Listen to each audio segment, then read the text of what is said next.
sitting behind kindly come forward. We'll be starting our third knowledge workshop of Manthan in just a few minutes. Meanwhile, I request all the students to kindly come forward.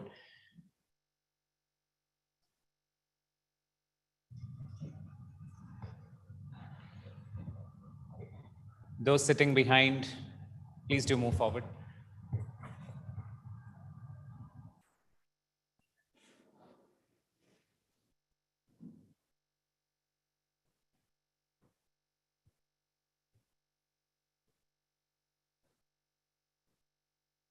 Request you all to occupy the rows in between, please.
Very good morning, one and all. Scale is important for a startup. Think big, but take one day at a time. Good morning to one and all present here. I would like to welcome you all to this August gathering on third knowledge workshop, Manthan Business Plan Competition 2022 by Federation of Karnataka Chamber of Commerce and Industries at VTU campus, Belagavi. It gives me an immense pleasure and great honor in welcoming you all and hosting this mega event. Ladies and gentlemen, a business plan competition happening very first time in South India for the students across Kerala, Tamil Nadu, Karnataka, all the Telangana, all 4 states. So this new dimension has been set out by our president, Dr. I.S. Prasad, who has given a new dimension to the Manthan Business Plan Competition 2022. Ladies and I request our president, Dr. I.S. Prasad, sir, to welcome Shri Dr. A.S. Deshpande, Registrar of Visvesvaraya Technological University, and Mr. Sachin B. Subnis, President, Lagu Udyog Bharati Karnataka, onto the stage, please, along with B.A. Abhishek, the chairman of Manthan 2022. With a round of applause, let's have a grandeur welcome.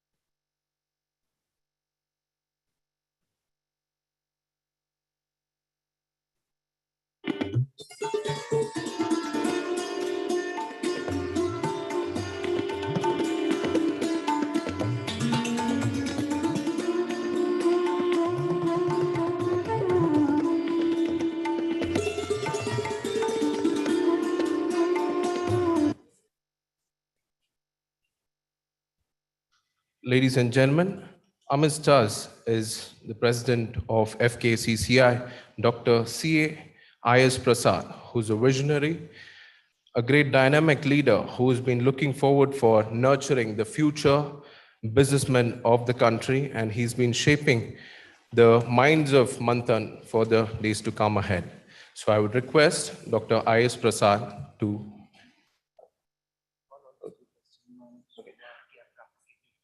I request Chinmayanan to come over stage, Shubha Ganesh onto the stage, Karthik Kittu onto stage, please.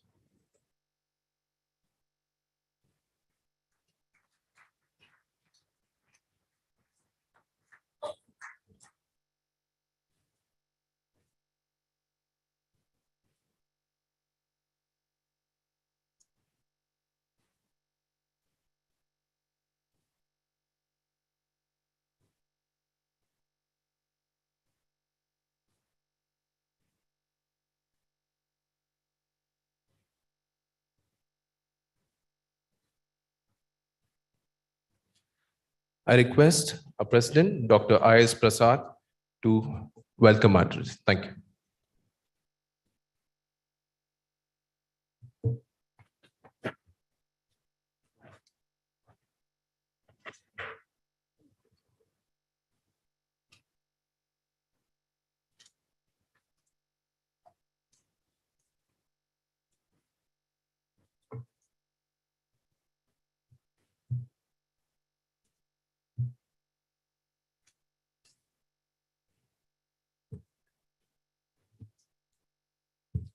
A very good morning to all of you.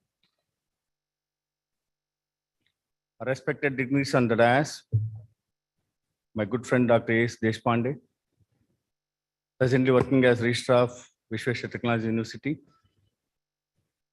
My other good friend, the President of Lagu Udyog Bharat, Government of Karnataka, Sri Sachin, the most dynamic chairman of Manthan Committee, Abhishek. Today's resource persons start with Chinmayanand, Karthik Kittu, Shubha Ganesh, Santosh and others will join little later. The Manthan team, Shravan, Kirtana, Rahul Goel, Tejashwini. Most important for the knowledge workshop on 14th edition of business plan of FKCCI, all the 625 teams who have been registered for the 14th edition, first time across South India, and the students who have been participated physically at this great auditorium which is the backbone and nerve of all the technical institutions, the Visvesvaraya Technology University. We should have the presence of our Vice Chancellor, Sri Karisiddappa. He may join a little later because of his preoccupation. He's not able to join at the morning hour. However, we've been fortunate to get the support of Manthan beginning. I would like to mention here, it started with Visvesvaraya Technology University, the Vice Chancellor Karisiddappa, supported by our A.S. Deshpande, when we made a request that we would like to disseminate the outreach program of this new dimension of Manthan, where we thought that all the teams, the business plan will be invited from the young minds of all the universities across South India. Is the first step, first support has come from the VTU. On behalf of FKCCI, I would like to place on record and acknowledge the sincere support and extending and again continue to guide the journey of our Manthan-2022 edition. I extend warm welcome to the Registrar of the VTU, Sri A.S. Deshpande. Sir.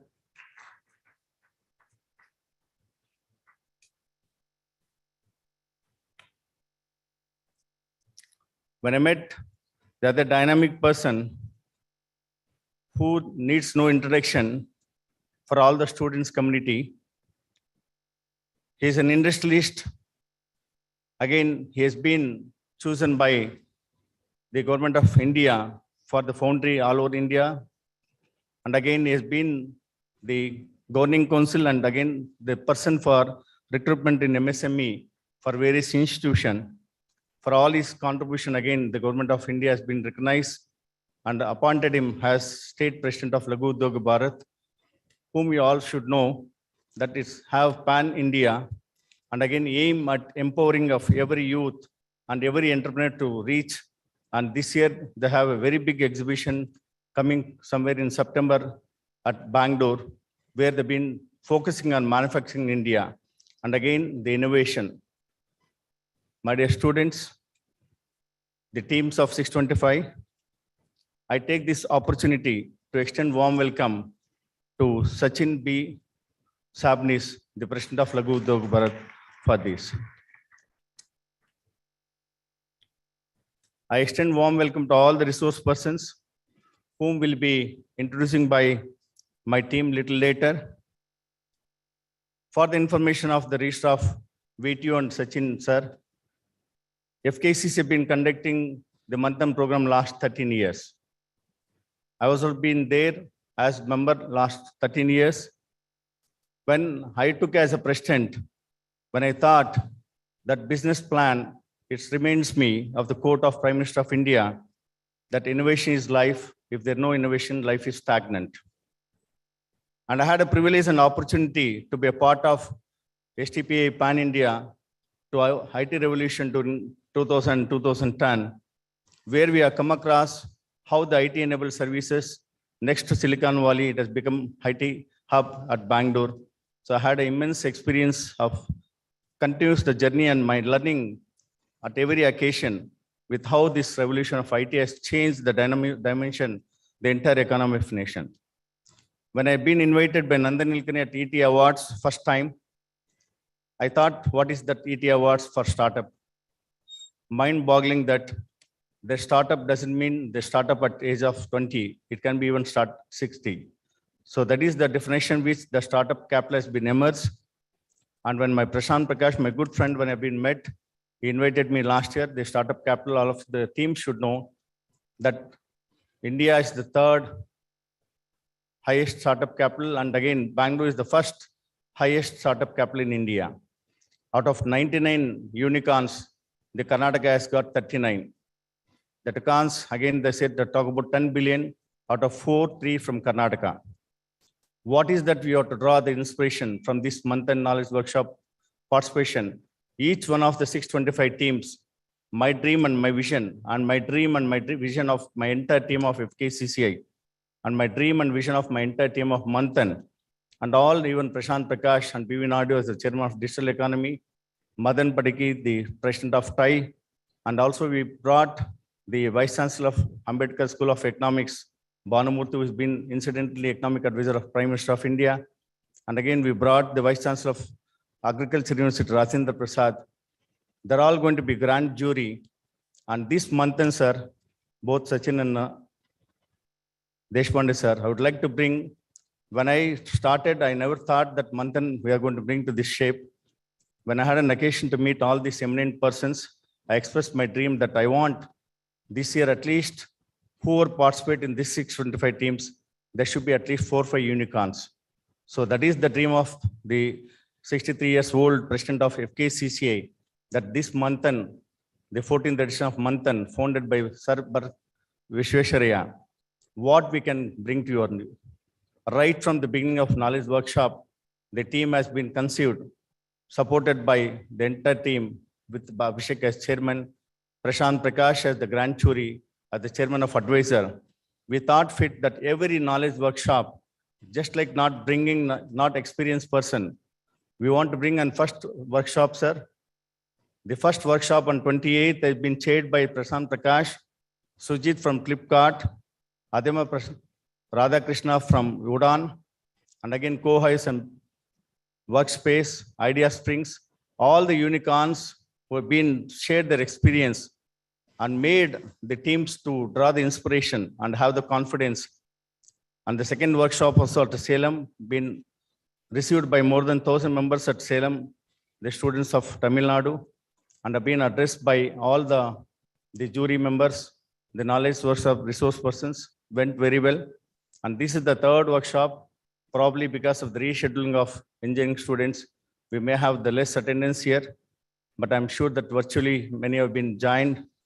And what we thought that when we planned the New Horizon group of institution, when my clients, when I discussed with them, something we have to do for these teams, something we have to contribute for the nation development, something we should also come up with the state government where they've been promote startup.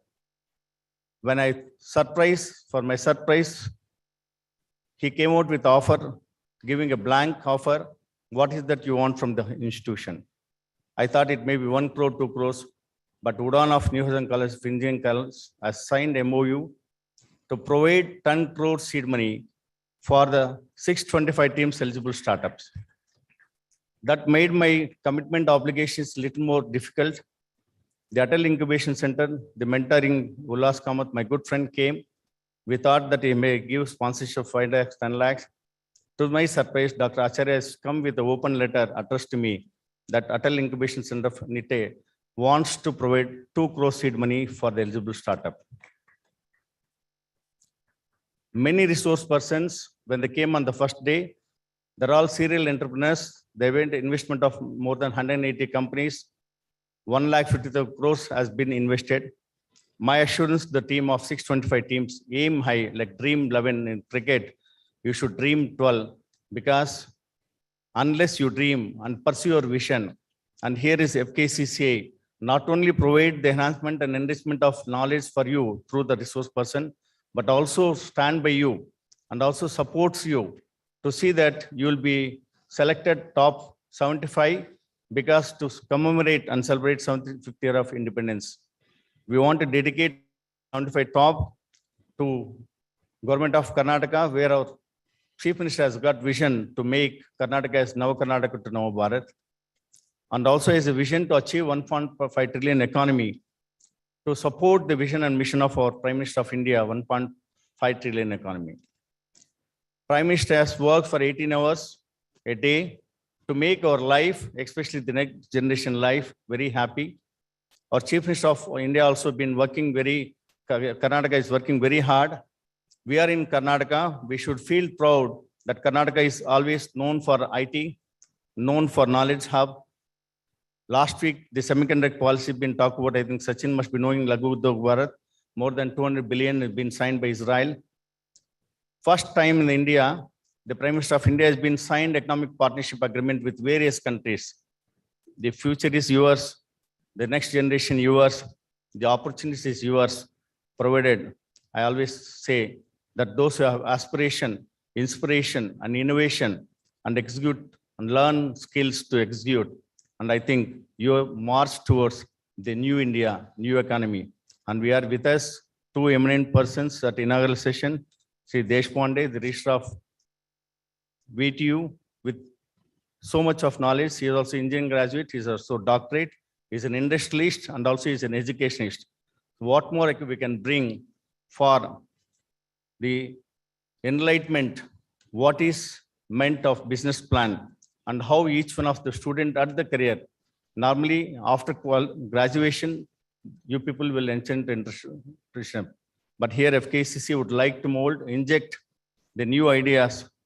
Well, you have been final year of students, give an opportunity because the national education policy wants to bridge between the industry and academics.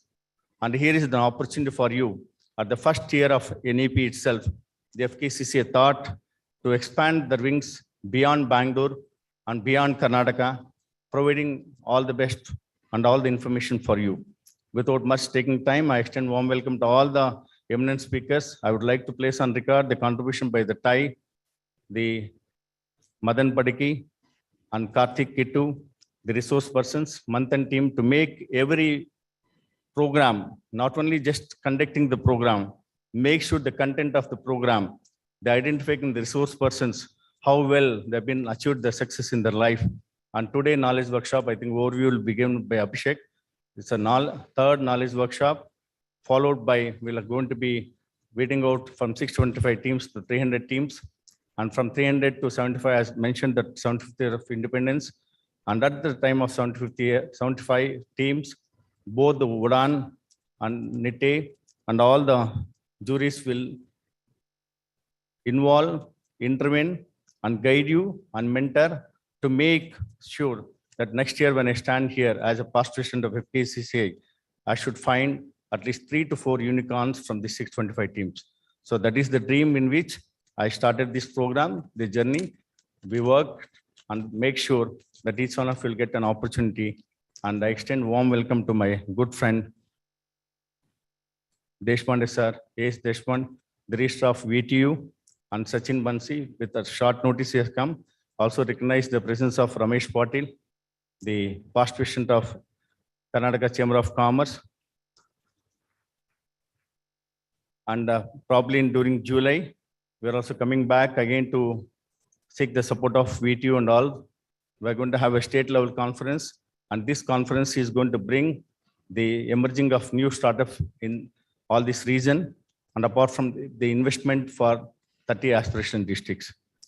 By this, I extend warm welcome to all of you and make sure that the deliberation of the resource persons will immensely benefit, will enhance and expand your enrichment of your knowledge. And I'm sure that the young team at the 75th year of independence will emerge successful, contribute for the nation development, for the nation economy, and wish to conclude, be to be proud to be Indian in incredible India, be a game changer, bring laurels to your parents for the institution, bring laurels to the nation, be a nation ambassador and a good citizen of this great country. Thank you.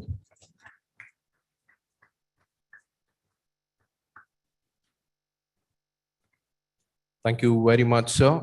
You've always been at utmost care for the young minds and always been nurturing and empowering young minds. Thank you very much, sir. Ladies and gentlemen, that was Dr. I.S. Prasad. Now, I would request President Dr. I.S. Prasad to welcome Dr. A.S. Deshpande, Registrar of Visvesvaraya Technological University, with a bouquet.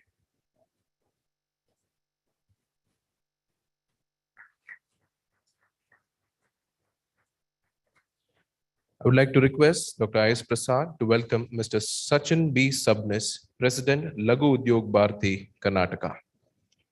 Hearty welcome to you too, sir.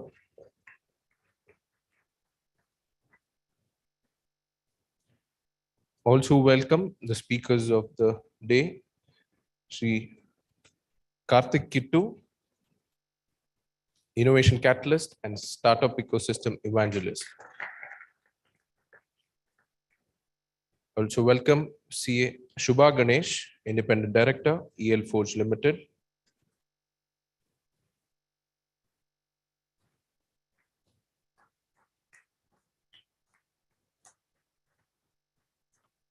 I also welcome Mr. Chinmay Ananda, financial educator, business storyteller, international speaker, and author.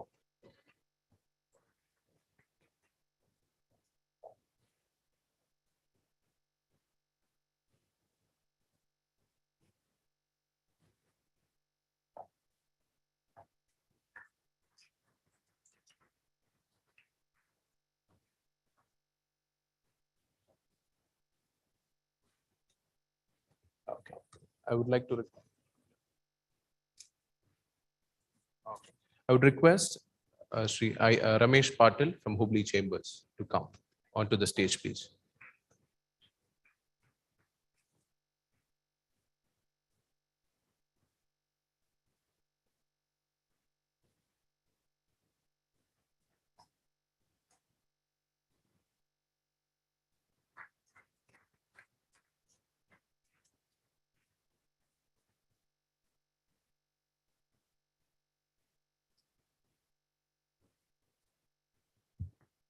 I would request the dignitaries on the dais to do the lighting of the lamps for the divine impetus.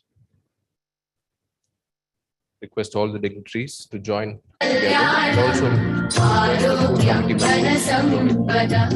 Shubham kurutvam kalyanam arogyam dhana sampada Request everyone to pray.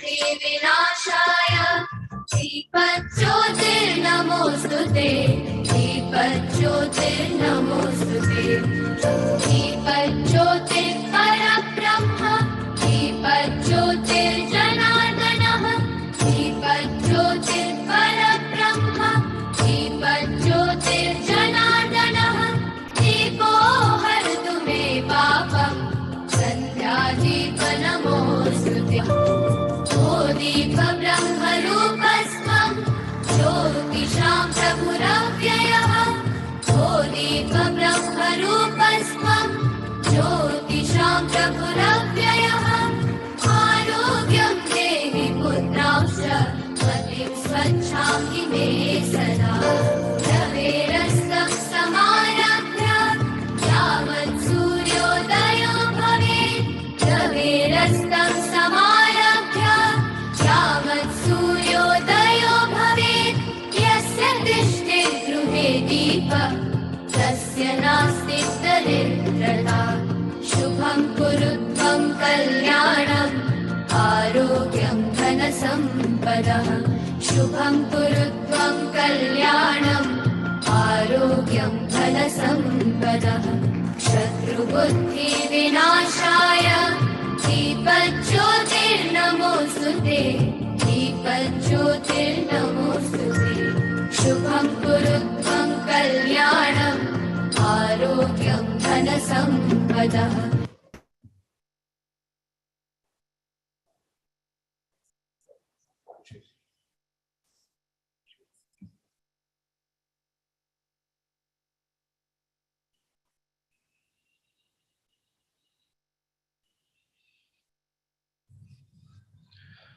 Thank you, everyone.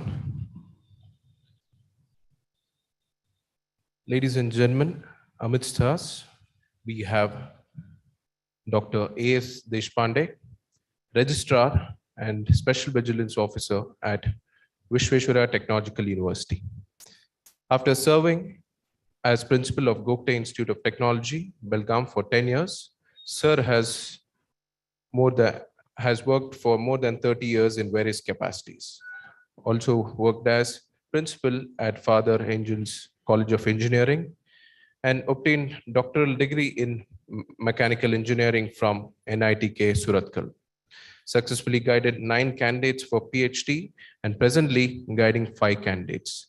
Sir has published more than 72 papers in journals and conferences. Sir is also member of American Society for Mechanical Engineers. So Sir has various things for his awards. So we request Sir to address the gathering.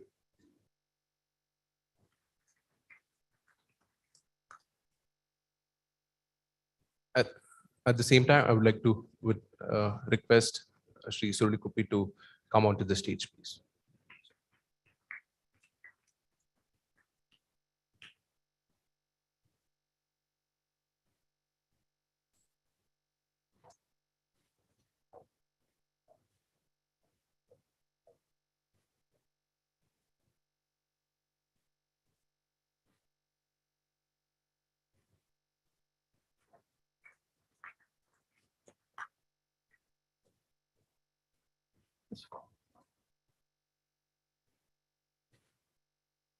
Yellarigu namaskara. Very good morning.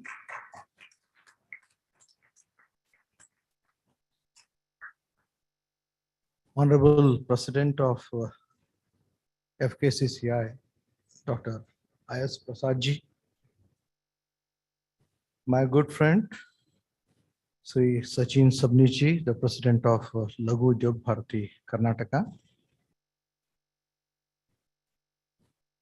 Also, we have with us Santosh Surulikuppi ji, Abhishek ji, Karthik ji, Ramesh ji, Shubha madam, and also Chinmay Anand. The invitees, dignitaries, and my dear student friends. Also, I see the presence of my classmate, Professor Satish Desai.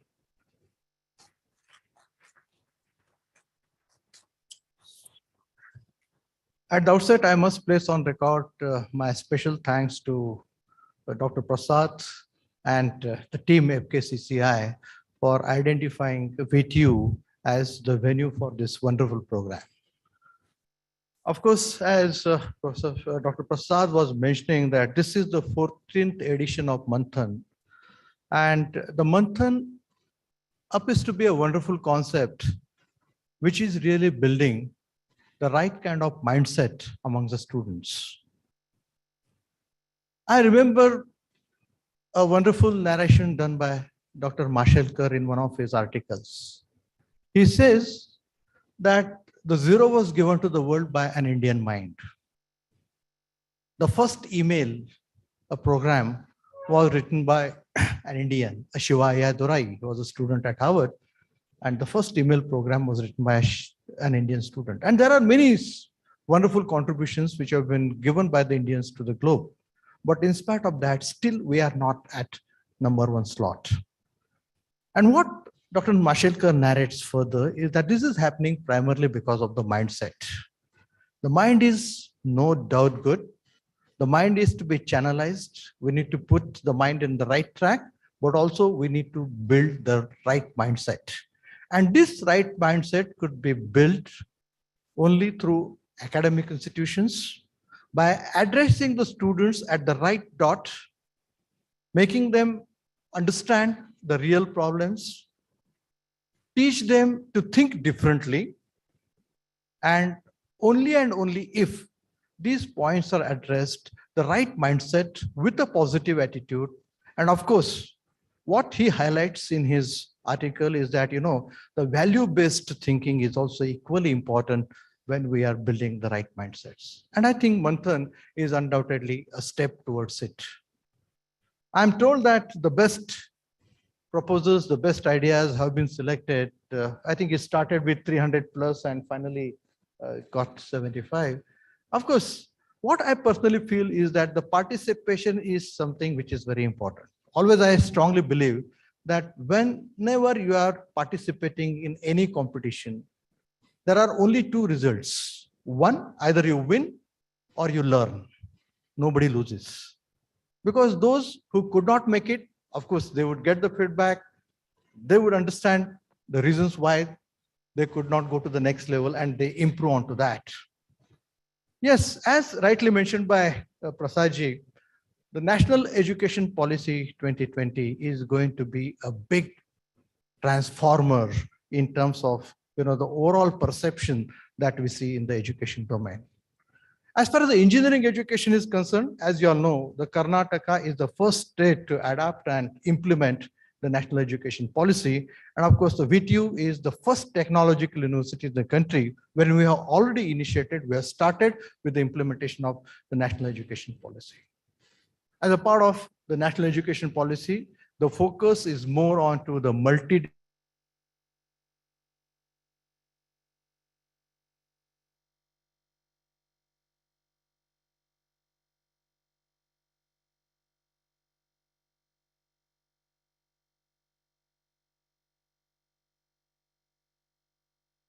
default interdisciplinary. Whenever you work onto any specific assignments, you always see that you need the inputs from the other branches, the other disciplines. But now that, not just the dialogue across the engineering disciplines, but we would be going much beyond. You would be talking to the doctors, you would be learning few courses on health. Of course, the university has already introduced few courses on design thinking. And of course, the total number of credits also have been brought down to 160. From 175 to 160, so that the more learning would happen outside. And as a part of the total course structure, the students will have to spend 24 plus 8, almost 32 weeks of internship. One semester complete, plus the mid-internships, which would be offered after first year, second year, and of course the third year. So the point is that always we say that there is a gap between the industry and academia, and the discussions are happening for ages. But I personally feel that with the introduction of national education policy, this gap is about to get closed. It may not be total join, but the gap is going to be very, very less. I always feel that industry also should come one step forward. Now that this new concept of internship, which has been introduced by the university right after first year, that should be the start point for the connect with industries. What I strongly, propose that the industries should come to the colleges, come to the institute, talk to the students in the year one, find some potential into them, or find, assess them on their the parameters, and start with the connect right from the year one. Could be a small internship after first year, a slightly bigger internship after second year, and a longer internship after third year. And in the whole process, you would understand the students in a better way, and also you could mold the students as per your requirement. Now that the academics is so open that, we have so many electives. So earlier, the syllabus change was permitted only once in 4 years, but now the syllabus changes could happen anytime depending on the requirement that we see in the industry or corporate world. So the industry people could certainly mold the total academic system to their, the requirement level. I always strongly believe that in order to build a good professional, you need 4 ingredients. One, of course, education. Yes, it contributes to the extent of 20%. The second important ingredient is the experience, which contributes to the extent of 30%. And third ingredient is the exposure. You should know what is happening around, how the world is moving, what are going to be the requirements, the challenges that we are going to see in the next period, and you start working on it now. And of course, the first ingredient, again, is a very, very important ingredient, is enthusiasm. You need to work with passion. You need to work with enthusiasm. So these 4 ingredients, if we could include in your, the school journey or the college journey, at the end of the whole process, certainly you get a fully prepared professional coming out of the system. And our effort at With You is being done in this direction only. So the association with the organizations like FKCCI is certainly going to help us. Our Honorable Vice Chancellor could not make it today because of some personal commitments he had at the last minute. And he requested me to be the part of the program. So on behalf of our Honorable Vice Chancellor, I express my congratulations to all the winners, and special thanks to FKCCI for partnering with us in this particular event. Thank you so much, sir.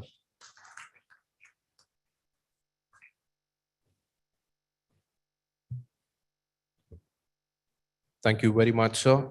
It was indeed. Thank you for sharing your insights on mindset, education, experience, exposure, and enthusiasm is indeed a necessity for students. Thank you very much, sir.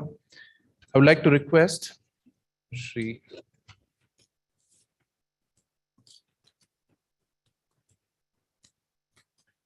Mr. Sachin B. Subnis, President of Lagu Udyog Bharati. So,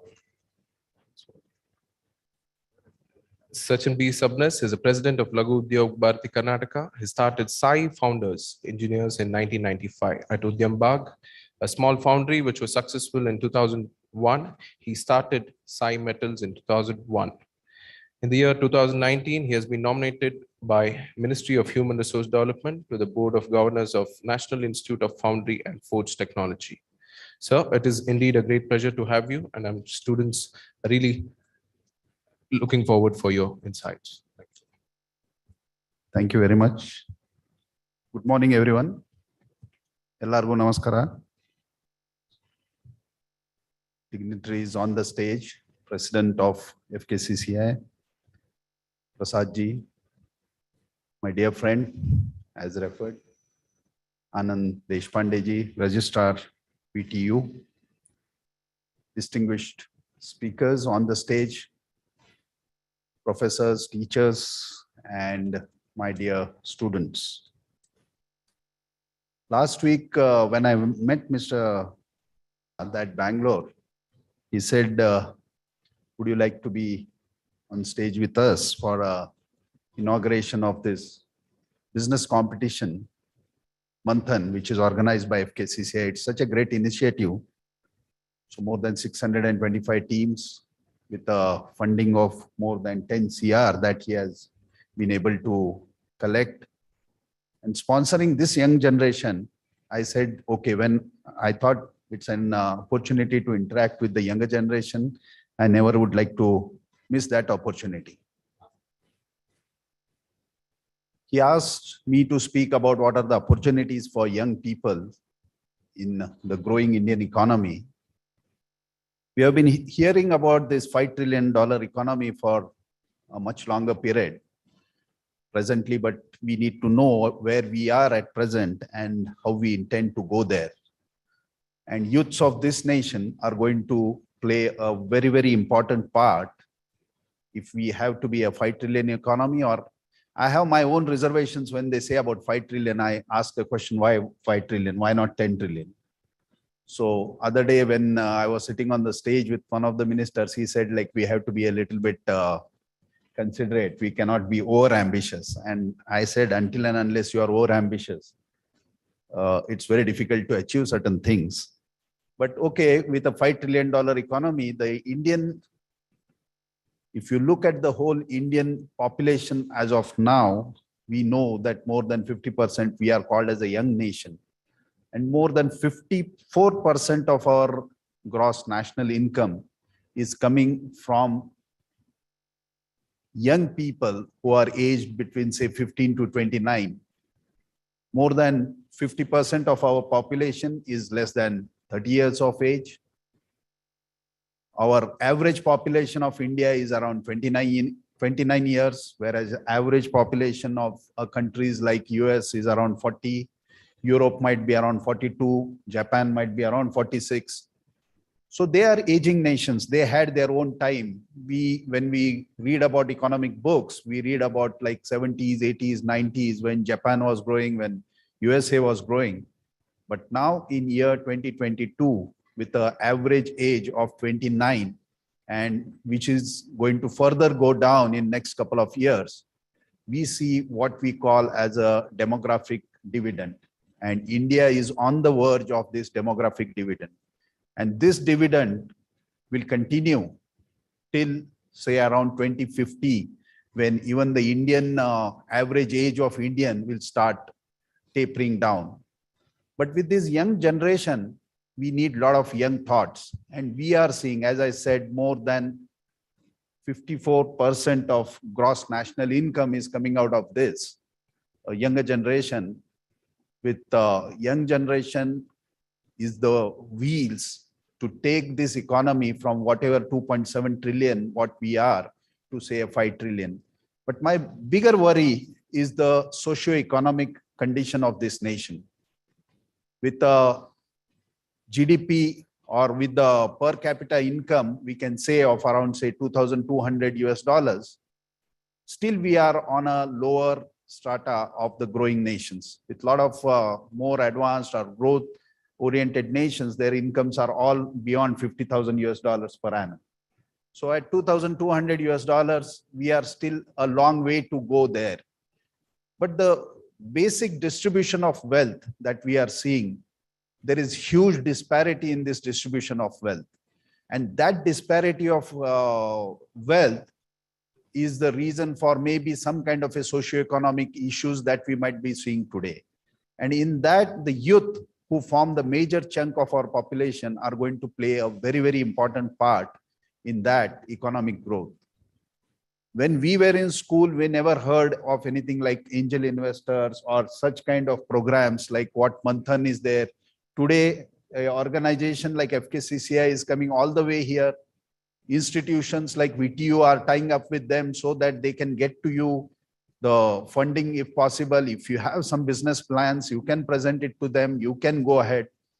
We are seeing, as Prasad ji said, India has become the center of startup capital. It has become a startup capital of the world. More than 60,000 and plus startups are registered in India. More than 85, 86 unicorns are there. In a state of Karnataka, more than 40 or 42 unicorns in the year. India had 42 unicorns only in the year 2021. So you can see what the younger generation is doing out here. And at the same time, the government of India is also looking at youth with a lot of enthusiasm, and there is a lot of initiatives from government of India like Digital India, Startup India, Kushal Rojgar Yojanas, because skilling is another important thing for the youths, because until and unless you are skilled to achieve these kind of activities or to be part of these activities, you need to be focused on skill, as well as institutions like VTU are focusing with a lot of national education policy coming into picture on innovations, on skilling you or giving a lot of practical knowledge so that you can go out there and achieve what is desired from you for the future generation. What I recommend out here, I can see that some of the speakers would be also speaking about the entrepreneurship. Now is an attempt, or now is the time when rather than being a job seeker, you should become a job provider. Even you can see government of Karnataka is running a program which is on the similar line, where they want you to be engaged in some kind of an entrepreneurial activity rather than go and look at the job. Looking at the job scenario in India, when I'm speaking about, say, more than 50% of our population with the age less than, say, 30 or 35, hardly 6% of our population get engaged in government jobs, or maybe some kind of a job where we can say an organized sector as such. More than 18 or 20% are engaged in non-organized sector, which we cannot, which is not registered, or which might not be considered to be a kind of a stable job or a government job. And more than 75% of our people living in tier 2, tier 3 and rural areas engaged in agriculture, as well as some kind of small entrepreneurship or doing some kind of a small job. So this kind of a disparity which I was speaking for exists. And when people or when organization like FKCCI come to cities like, say, Hubli or Belgaum, it's a great opportunity for people like you from tier 2, tier 3 cities to take this opportunity, to pick up this opportunity and look at entrepreneurship, look at presenting your plans, look at presenting your ideas, and be one. I want to see a lot of amongst you to be amongst the unicorns that are going to be established in next 10 years or 15 years. India is a land of opportunity. It's going to be a land of huge opportunity, because as I said, our per capita income, we have to grow it multifolds. We are looking at a very, very progressive and a very, very enthusiastic government policies where the youth are considered to be the center of this growth of 5 trillion. It is going to come out of you. So you are going to be the wheels of this $5 trillion economy.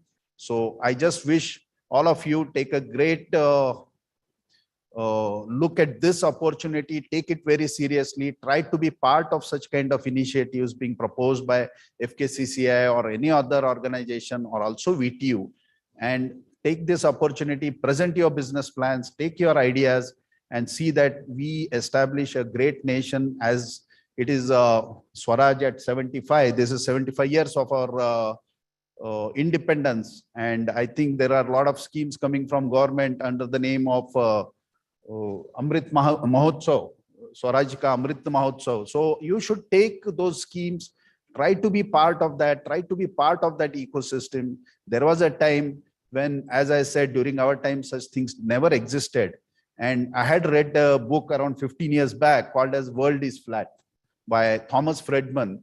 And what he meant by world is flat was, it was very difficult for me to understand back then. But when I look at it today, and after what COVID has happened with online things, with online, we see that this program itself is on hybrid mode.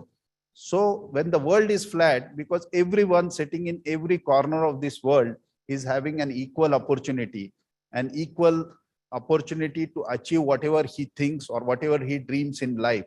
Someone sitting in New York or someone sitting today in this auditorium have an equal opportunity. It's on your fingertips. Everyone has a digital phone. Everyone has an access to technology. Everyone has an access to whatever innovation or whatever things you want to learn.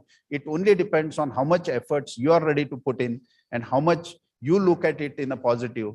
Like Narendra Modi said, there are millions of problems, but then we are billions of minds in India. So I hope all of you take this opportunity in a very, very positive way. And Mr. Prasad's dream that out of this 625 teams that are there, some of you end up, because his term would be 1 year, but it will make him more happier that at, say, after 5 years or 6 years, if someone tells you, Prasadji, when you had this particular competition, we took part and we got funded for that. And today we are of some value to this nation and to all of us. Thank you. Thank you very much.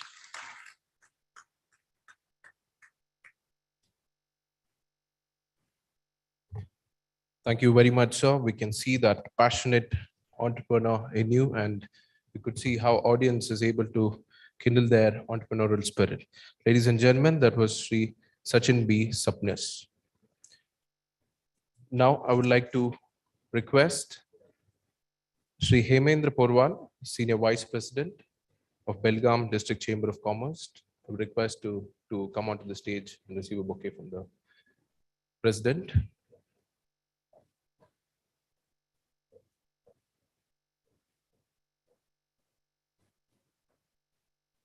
Sri Hemendra Porwal, Senior Vice President, Belgaum District Chamber of Commerce.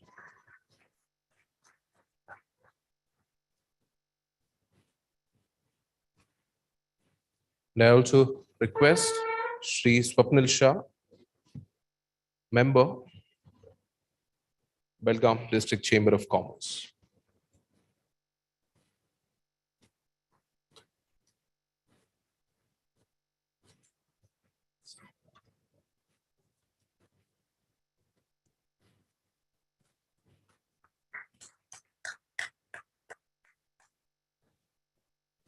Thank you. A big business starts small, says Richard Branson. The next speaker of the day is Sri Sanjeev Gupta, CEO of Karnataka Digital Economy Mission, who will ignite us beyond Bengaluru perspective of startups.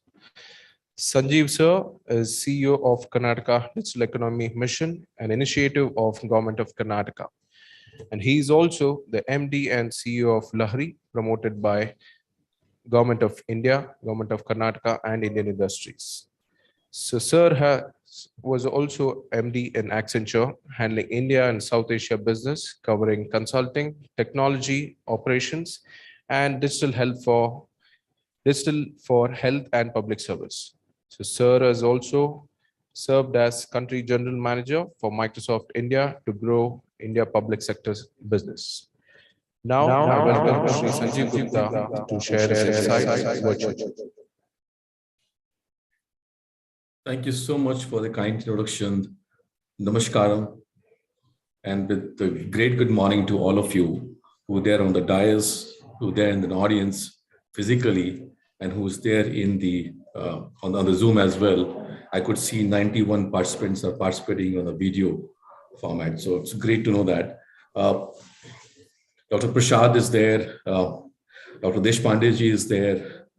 I was hearing to Mr. Sachin and a great pointer that he was talking about today, especially from the perspective of youth. Mr. Abhishek is there, and my dear friend Santosh is also sitting in there. So I will say namaskar to all of you, and thank you for inviting me and giving me an opportunity to talk to you this morning today. As you know, Karnataka Digital Economy Mission is an initiative of the government of Karnataka and the industry.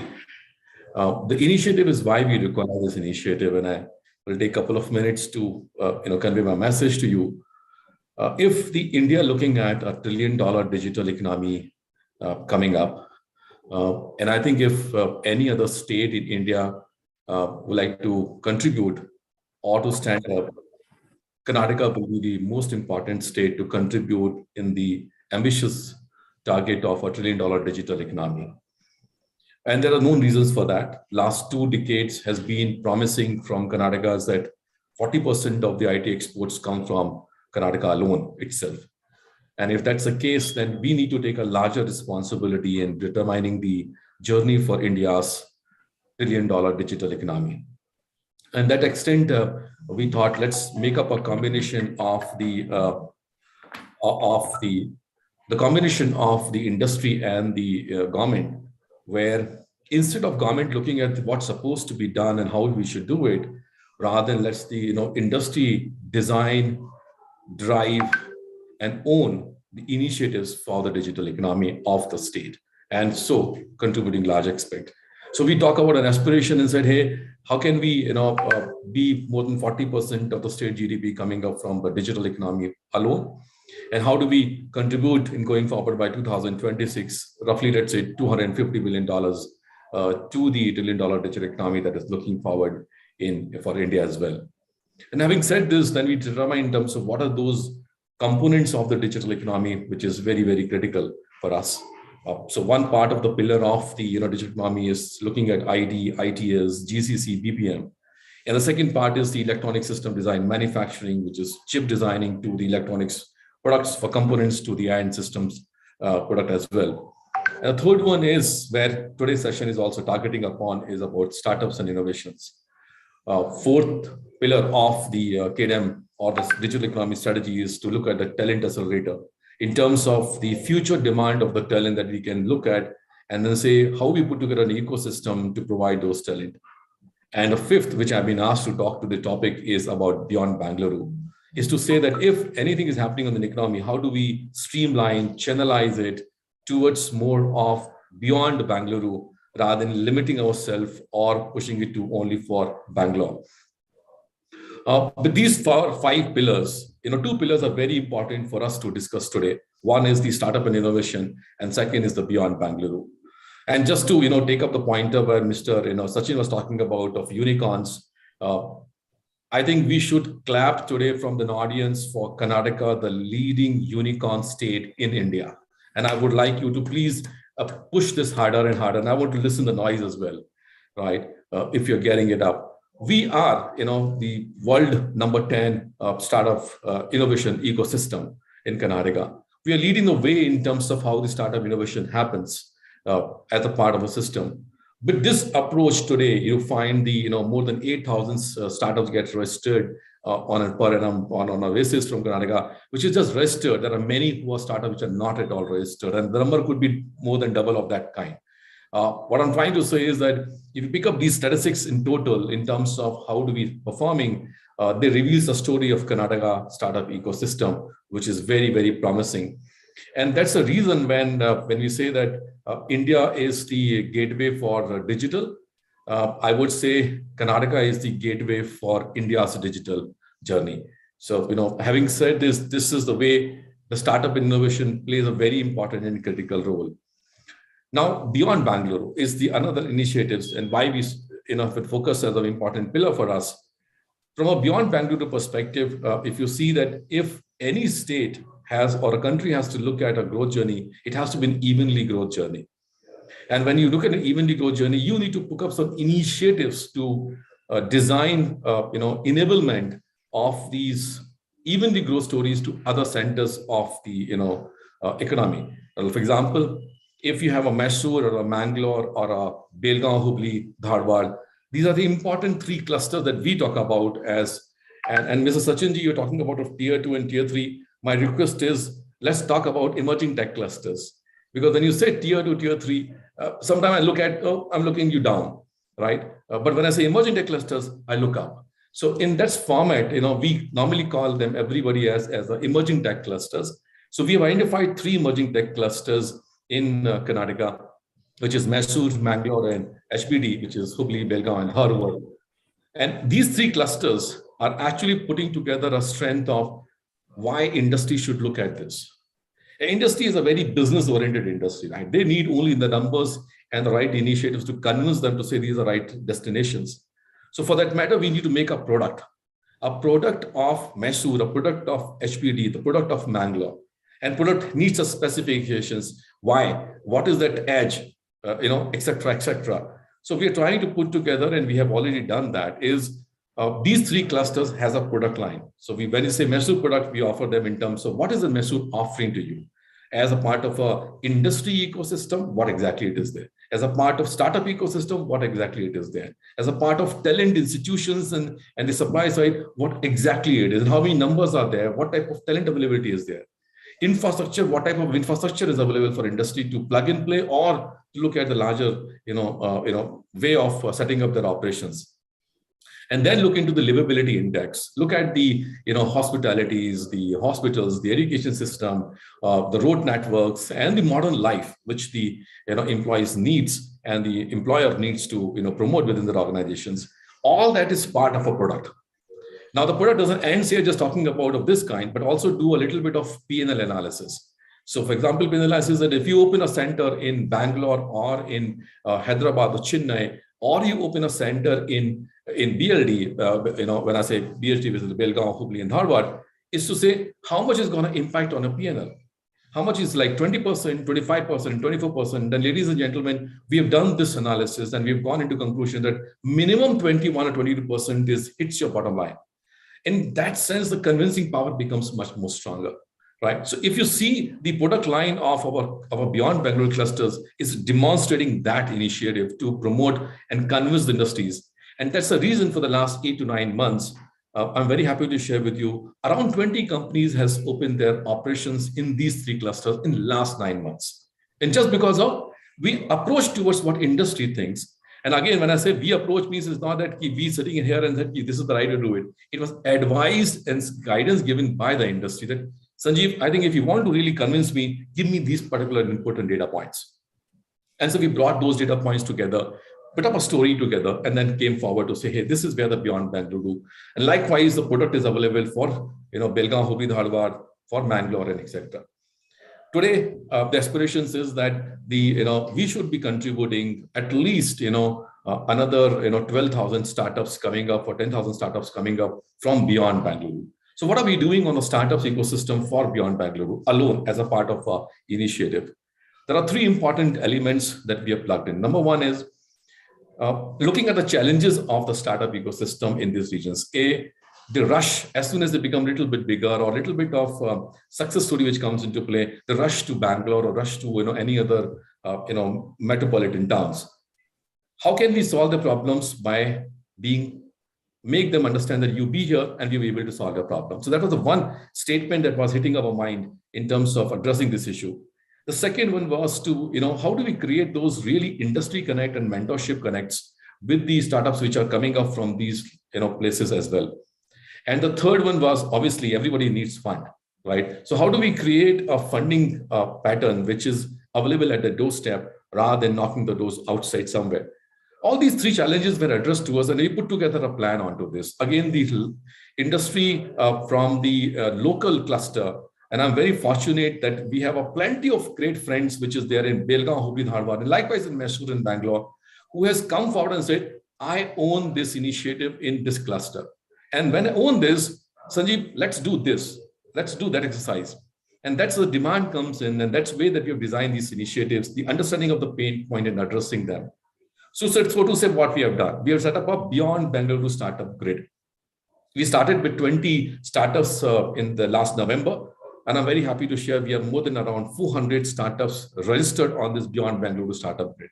What it means is now these startups at the Beyond Bangalore level are networked with each other.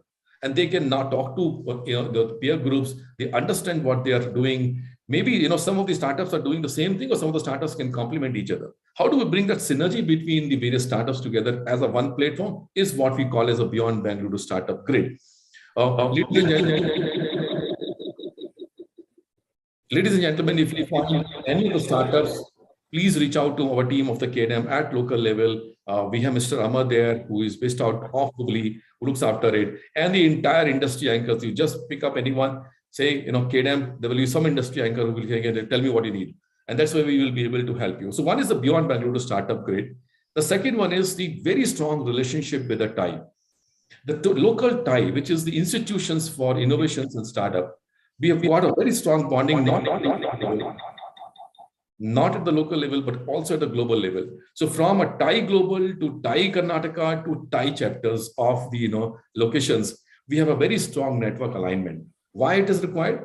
Because we can leverage the strength and synergy of these institutions to provide the mentorship, guidance, funding, the VCs that come into place, and pitches that can happen across at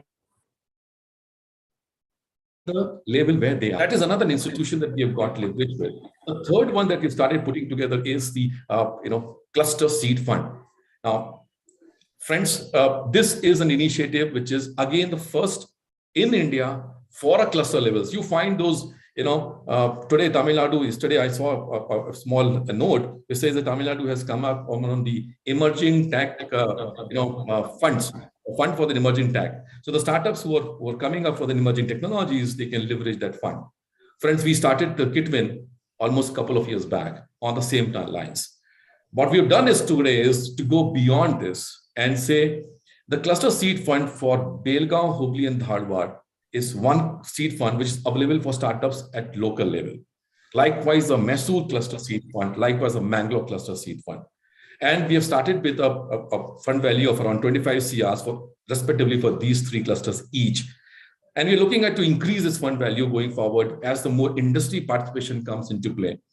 Now, when I say the funding part, I want to explain this in a very detailed manner because we want to address the needs of the startups from a basic idea level to the larger scale level. What it does happens is, if you are from an idea perspective, from idea to prototype, you can participate into a program called Elevate.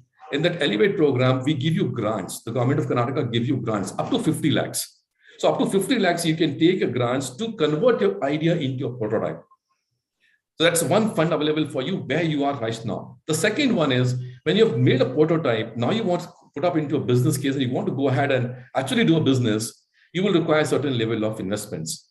And for where this cluster seed fund comes into play from 50 lakhs to 2 crores. So your requirement of scaling up the business is again available to you at a grassroots level. The third level is when you grow up a little bit bigger and you want to go ahead outside Karnataka or maybe outside India as well, you require more funding. Then beyond 2 crores is also available as a fund from the Kitwin fund that we have. So we're trying to put our complete end-to-end story from a funding perspective to the startup innovations. Initiative like what FKCCI is a great initiative because this initiative actually encourages the entrepreneurs. It encourages the, motivates the, startups to come out. Business plan is a very, very different and difficult task. The pitch document that happens with the, VCs, your business plan has to be very passionate with the right numbers talking about it and authenticated and validated in the right process. This FKCCI is giving me that. But FKCCI is also not giving me this pitch here, but also giving me a very solid pipeline. A pipeline which can look into for creating from idea to prototypes and prototypes going forward. When we talk about 100 unicorns today, I'm pretty confident that tomorrow's world will be having more than 500 unicorns. And so to say, maybe 700, 800 or 1,000 plus unicorns as well. In that journey, where they will be born from. Dr. Prasad, your initiative will be leading from creating these pipelines, and tomorrow's world, you'll finding some of them will be reaching out to the unicorns as well. And then you will be putting up your very proud feeling and saying that this is what we did together. And that's where the partnership comes along. When we said, Dr. Prasad was talking to me a couple of months back and said, KDM would like to participate in this. I said openly, yes. And the reason I said yes was because it's completely synergizes with the way that the digital economy aspirations and the goals and our policies and strategies are. So having said this, the third one, which is element, is about the startup accelerator. So the third one element for the Beyond Bangalore is how do we say, you have an incubation centers across the universities, across the private entities and the not-for-profit world. However, what we're missing is part and acceleration. You got an incubation, you got a builder dump, but you require a much larger support of accelerator.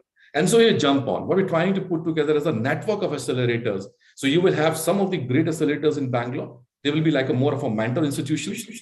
And then we have one accelerator in each cluster. One accelerator in each cluster. I don't know, there's some noises coming in. Somebody can help me with that noise. But the accelerator network is going to put together where each cluster will have one accelerator. And then it's the 3 and plus 3 in Bangalore, the 6 will become an accelerator network. We don't require a huge complex of physical infrastructure to bring everybody on the same level. What we need to do is decentralize this, go to the doorstep there and give them the services that startup needs. And that is what we're trying to put together as an initiative of the Startup Accelerator as well. You will find more details coming shortly onto this in coming weeks and months, and we will be pushing that across as a Beyond Bangalore. I think I've taken a lot of time today, but what I want to say is congratulate FKCCI for really leading this process of building up these business plans, putting together a solid pipelines of entrepreneurs is going to be come out for India, and especially for Karnataka. And believe it or not, the last 2 decades were primarily promising on Bangalore as the hub for industry. The next 2 decades is going to be promising from beyond Bangalore, both for the digital economy and both for the startups and innovations. With this, I really thank you for giving me this opportunity. And I would be happy to contribute and add value to any of the entrepreneurs from our Belgaum Hubli Dharwad cluster. We are just a phone call away. And any industry anchors would be happy to help you with this. Thank you so much, and God bless all of you. Thank you. Thank you very much. Reiterating Sir's words on startup clusters in Karnataka, Belagavi, Mangaluru, Hubli, Dharwad, Bengaluru, and Mysuru. So KDM is also an organization which builds gap between IT, BT, and startup ecosystem. Thank you very much, Shri Sanjeev Gupta sir, for being part of the Manthan Third Knowledge Workshop. We would like to virtually, please accept our virtual felicitation, sir. Thank you very much. Thank you so much.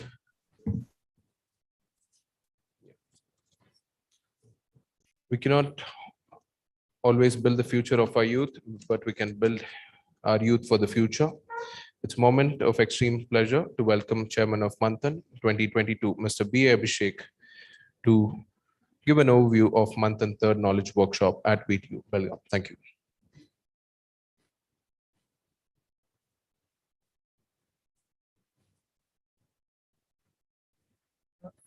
Good morning, everybody.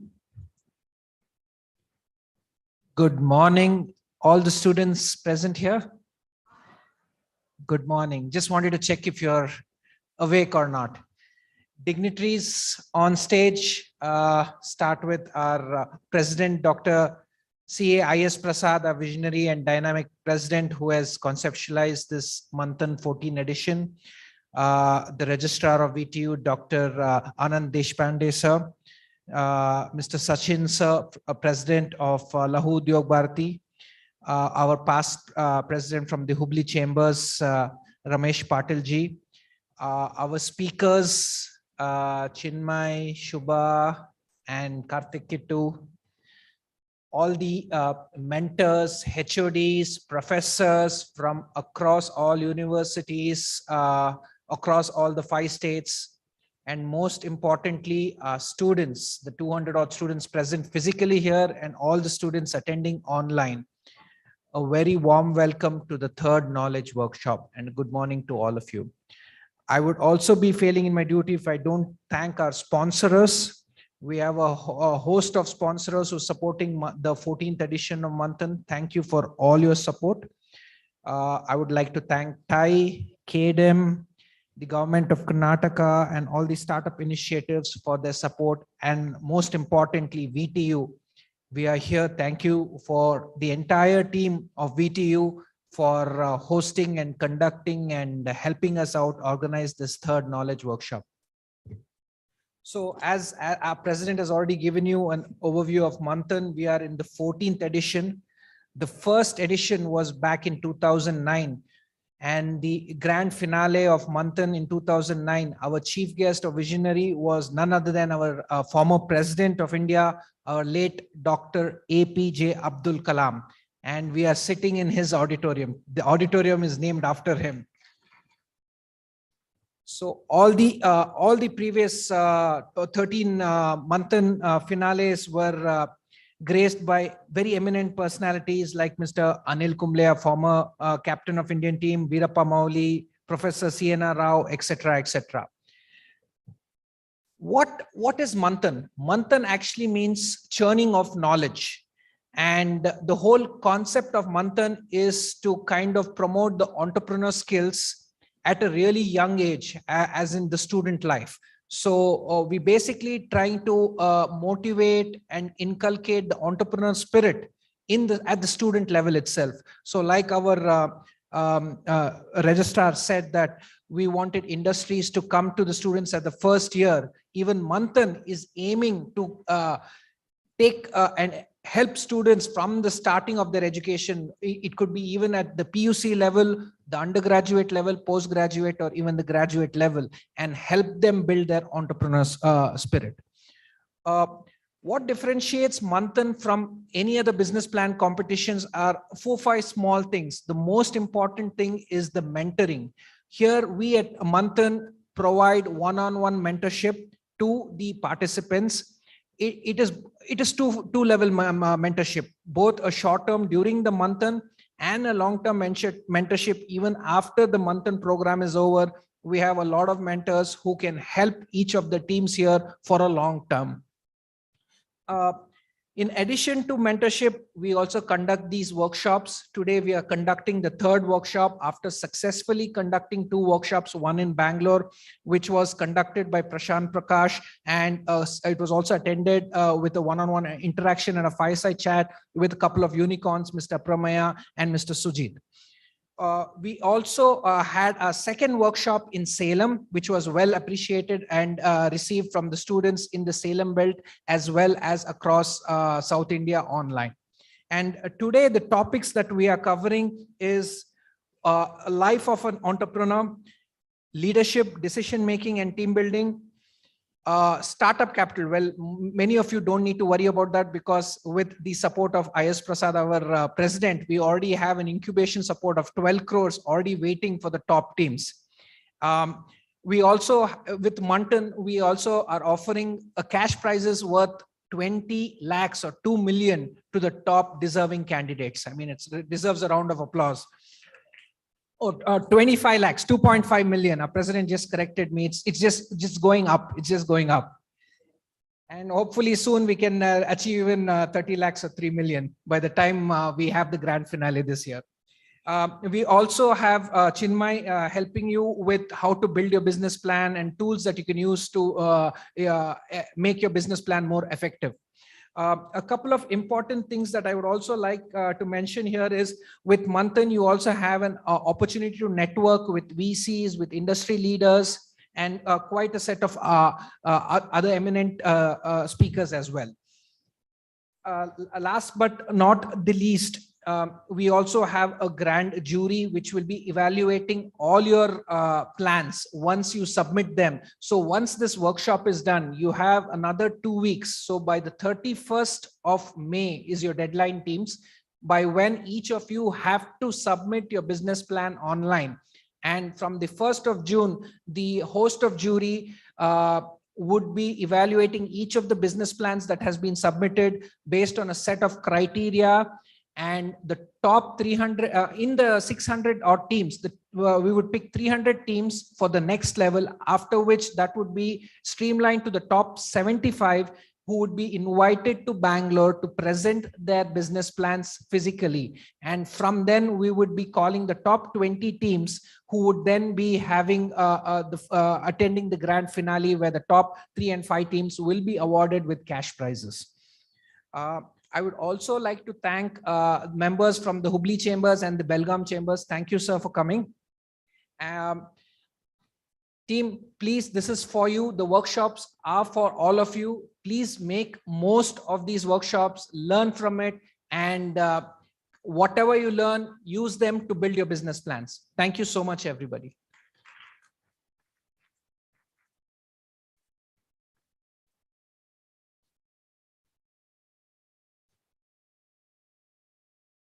I just talking to Sachin, the president of Laghu Udyog Bharat. If he thinks, and if you are fortunate in 75th year, when we brought down to 75 teams, I make earnest request at the auditorium of Dr. Abdul Kalam. Please make sure that these 75 teams will have an opportunity to meet Prime Minister of India.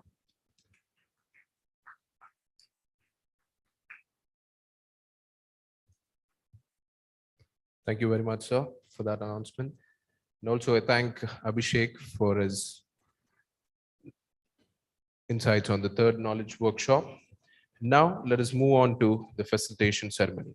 I would like to request Dr. I.S. Prasad to facilitate Dr. A.S. Deshpande, Registrar of Vishweshwara Technological University. So,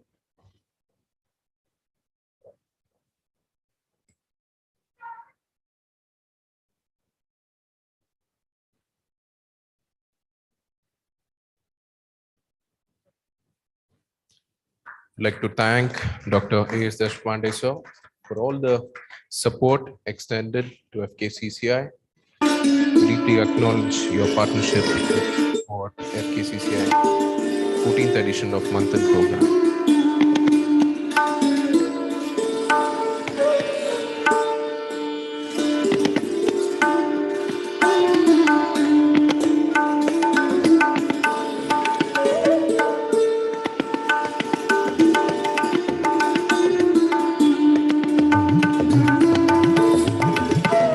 Thank you very much, sir. Now I request Dr. I.S. Prasad to facilitate Sachin B. Sabnis, President, Laghu Udyog Bharati, Karnataka.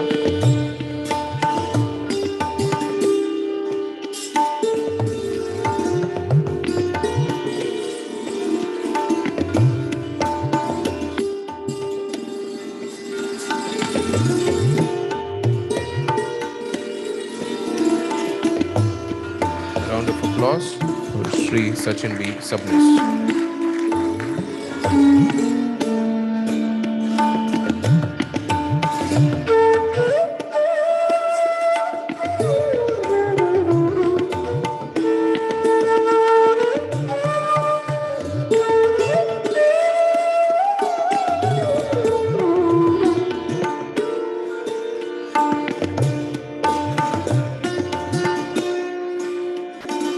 I'd like to request Dr. I.S. Prasad to facilitate Shri Ramesh Patil.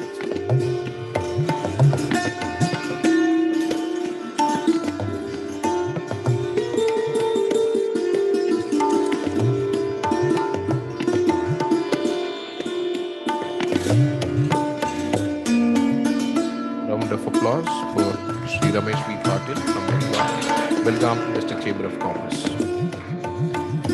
Yes. And I request Shri Hemendra Porwal, Senior Vice President of Belgaum District Chamber of Commerce, to come on the stage.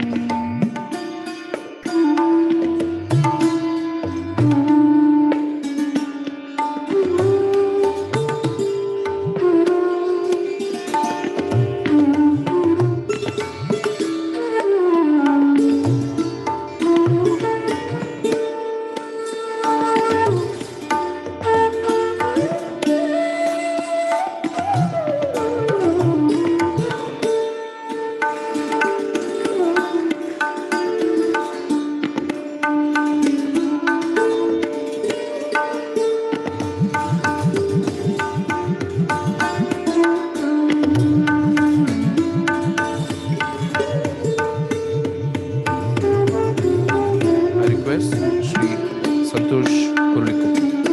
Request Dr. I.S. Prasad to felicitate Shri Santosh Hurlikopi.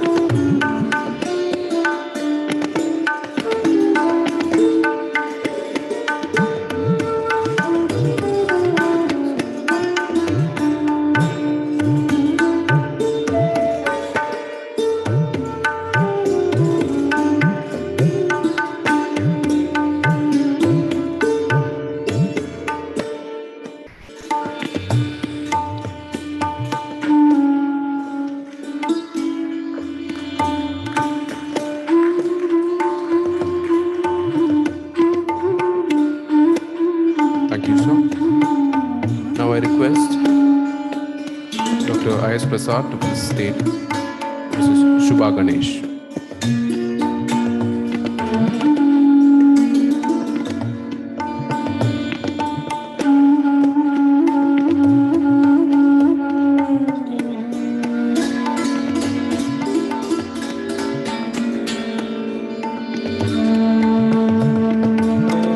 Request Chinmaya also to come on the stage.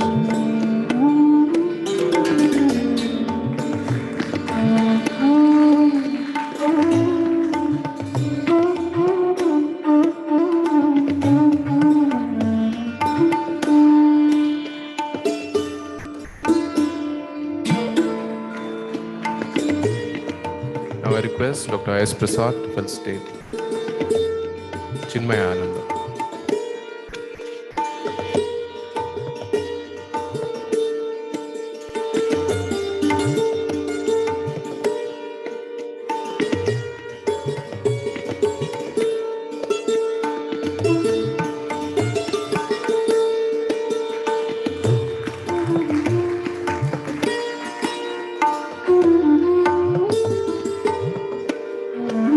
Thank you.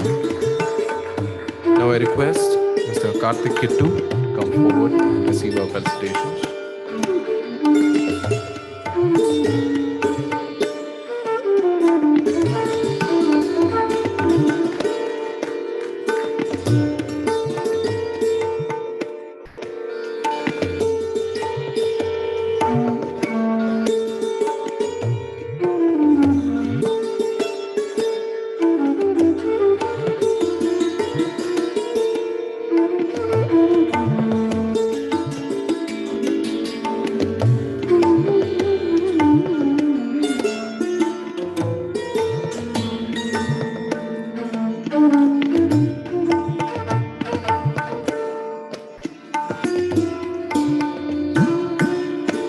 Moving on, passion and patience and persistence are the ingredients to be entrepreneurs. I'd like to welcome Shri Santosh Hurlikopi, Trustee, TIE Global, Founding President and current Charter Member of TIE Hubli. Thank you all the dignitaries on the days. I'd like to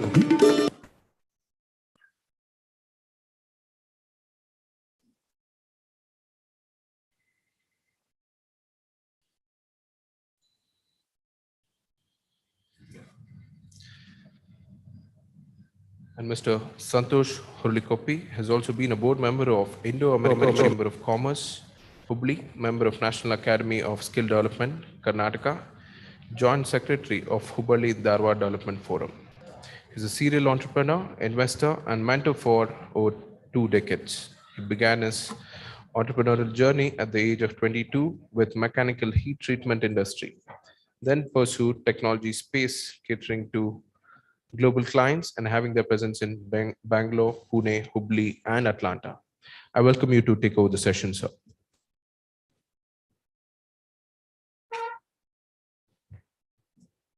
ಎಲ್ಲರಿಗೂ ನಮಸ್ಕಾರ.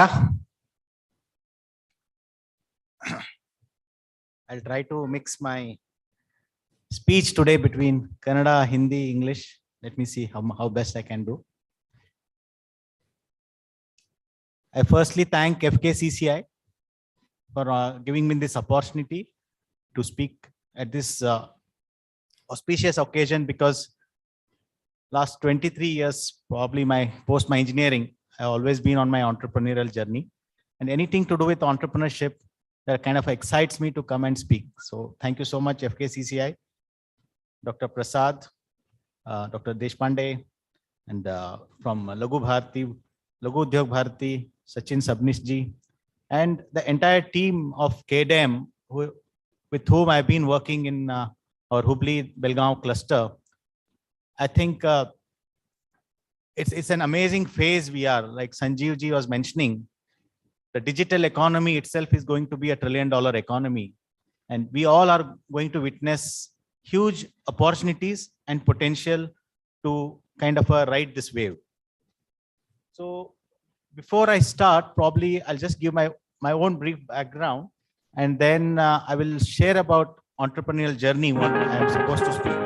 Mr. Santosh is the chief mentor of Fuel Trust, which has impacted over 1 million youth of India and Africa in career counseling and skill development. Partnered with a large foundation and CSR, Fuel was selected to represent India at the Global Entrepreneurship Summit 2016 at Stanford University, USA. Mr. Santosh Purali-Koppy is also a serial entrepreneur and founding president of TIE Hubli, which is a part of the Indus Entrepreneurs Group. TIE Hubli has impacted over 500 plus entrepreneurs in the North Karnataka region. Mr. Santosh has received the Pavitt Fellowship from the University of Cambridge and has conducted research on social entrepreneurship at Cambridge and has been replicating the model for Indian universities. He was invited by IIT Gandhinagar to conduct short courses on social entrepreneurship. He is also a partner and advisor to A-Start Ventures, fund investing technology startup in India, Israel, and USA. He has completed his BTech from NITK Surthkal, Masters from McGill University and IIM Bangalore, and AMB from Wharton Business School, USA. We are very happy and honored to welcome Mr. Santosh Purali-Koppy.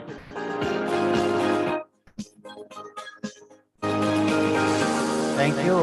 This was just to give a brief about my own background. I'll just start with a quote on entrepreneurship. The pessimist complains about the wind, the optimist expects it to change, and the entrepreneur adjusts the sails. So today, we all here who are kind of a part of a business plan, the competition, and all the stuff we do is trying to solve a particular problem as entrepreneurs. And I do see a huge potential for student entrepreneurship. I myself, during my engineering days, we started a lot of ideas when we were studying engineering, and then many could not go through, but it doesn't matter. We learned a lot in the process. And in the long run, I can say that it's like a fire in your belly. Like, so early on, if you start, then probably you might fail fast, what we call in our technology term, and then bounce back and start again, and be part of the entrepreneurial journey. Because a lot of times when you open up, say, an Economic Times paper, a lot of unicorns are read about, a lot of success is read about entrepreneurship. But there is also an other side of the coin where a lot of entrepreneurs fail, and it's a part of the process. So it is nothing about to be ashamed of. And in fact, in the new the national education policy, we all are talking about starting entrepreneurship at a very young age, and seeing that could be a big game changer for our country, because fundamentally our education system, and in fact, one of our leading venture capitalists and part of our TIE Global always used to say, no parent says like, beta entrepreneur ban ja. So people say, beta engineer ban, beta my doctor ban, but never in our lifestyle would have, or life we have heard that maybe now times are changing, but generally I'm saying that someone wants their child to be an entrepreneur. So the question arises, why not? Because we have so many ideas, so many platforms, and Manthan itself is a great platform, like the churning of the minds, and the business plan, the competitions, and Also, I tell a lot of people because I'm part of TIE Global, which TIE is the world's largest organization promoting entrepreneurship. And we do have global competitions.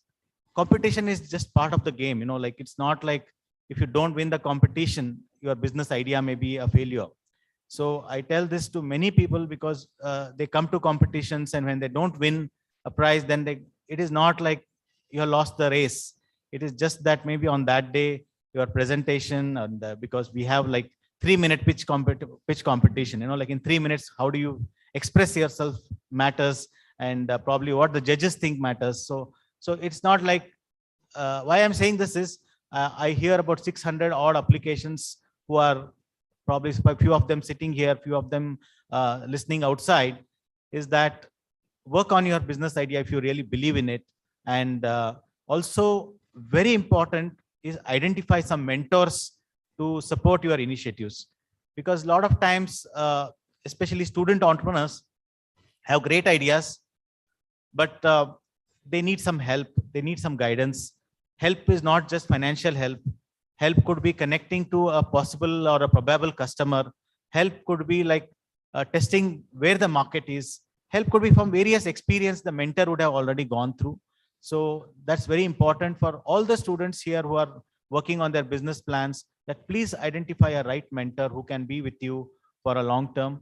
And I am also been a mentor to a social enterprise, which I will show you how the organization, which started at a grassroots by young Ketan Deshpande at the age of 19 in Hubli at the Deshpande Foundation when he came. And today it has impacted over 1 million youth globally, not just in India. So it's all, why I'm sharing that story is, when Ketan can do it, why not all of you can do it? So that's the case study I wanted to present today. Also, since I've been given this opportunity, one is mentor. Second is team members. So I always tell that entrepreneurship journey is always a lonely journey. Like when you see your own friends probably getting into a top-notch company, let's say like someone gets a job in Google and you want to be an entrepreneur. So how do you compare that? So entrepreneurs have a very lonely journey many a times, because at home, a lot of support is not there for many of them.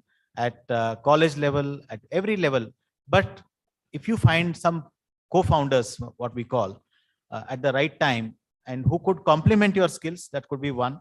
It is ideal, but many a times, if 3 computer science engineers join hands to start, it's nothing wrong, because that could be their strength of their coding and their knowledge and other expertise they can always borrow from the market. So a lot of times people come and ask me because the book says one should be from finance, one should be from marketing, one should be from technology. But in reality, it's not that easy that you find co-founders in that fashion.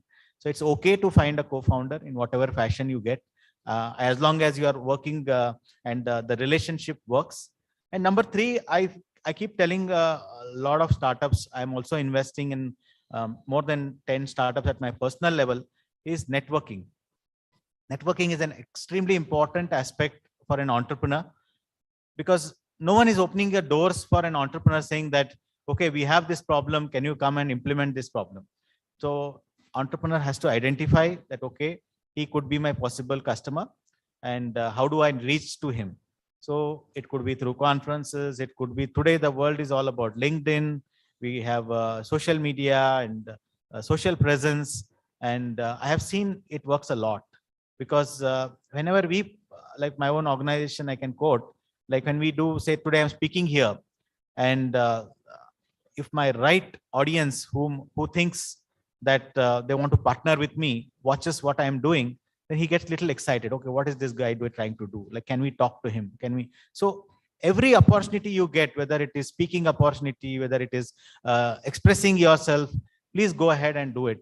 Because a lot of entrepreneurs cannot be shy. Like no one is going to come and help you with, a red carpet welcome or anything. So it is always going to be a journey of your own path, and you have to carve a way to reach that. And you can reach to anyone today, almost today, because of the power of alumni. And I talk networking, I'm coming here.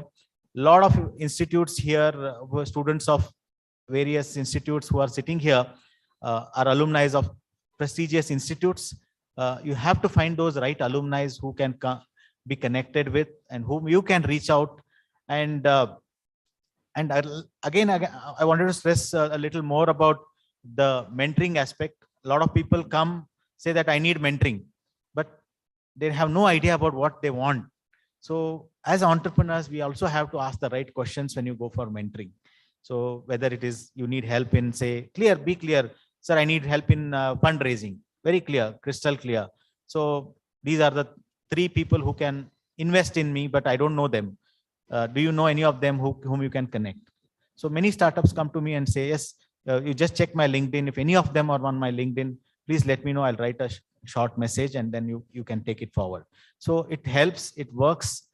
People give time if approached in the right way, because venture capitalists or any of the investors, they also have tons and tons of proposals on their table. So how do they filter which is the right one and which is kind of a not so right one?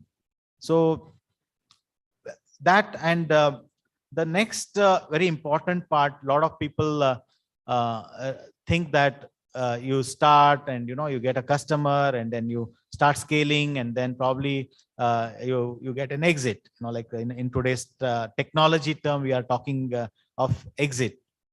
So don't think too much about the exit part initially. Think about your idea, because at the idea stage is where you are going to make a big difference.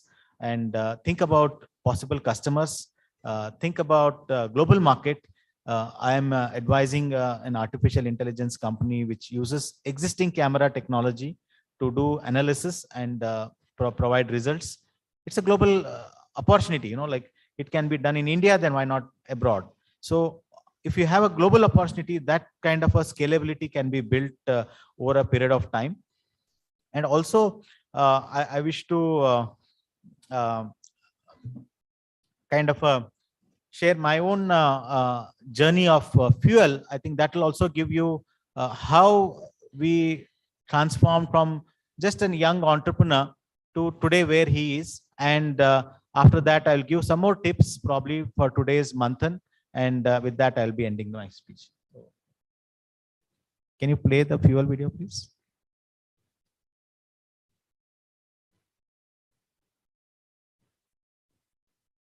And I'll take few questions also, because I'm happy to answer any questions, and I'll give my contact details for anyone to reach out. TransUnion for energizing lives.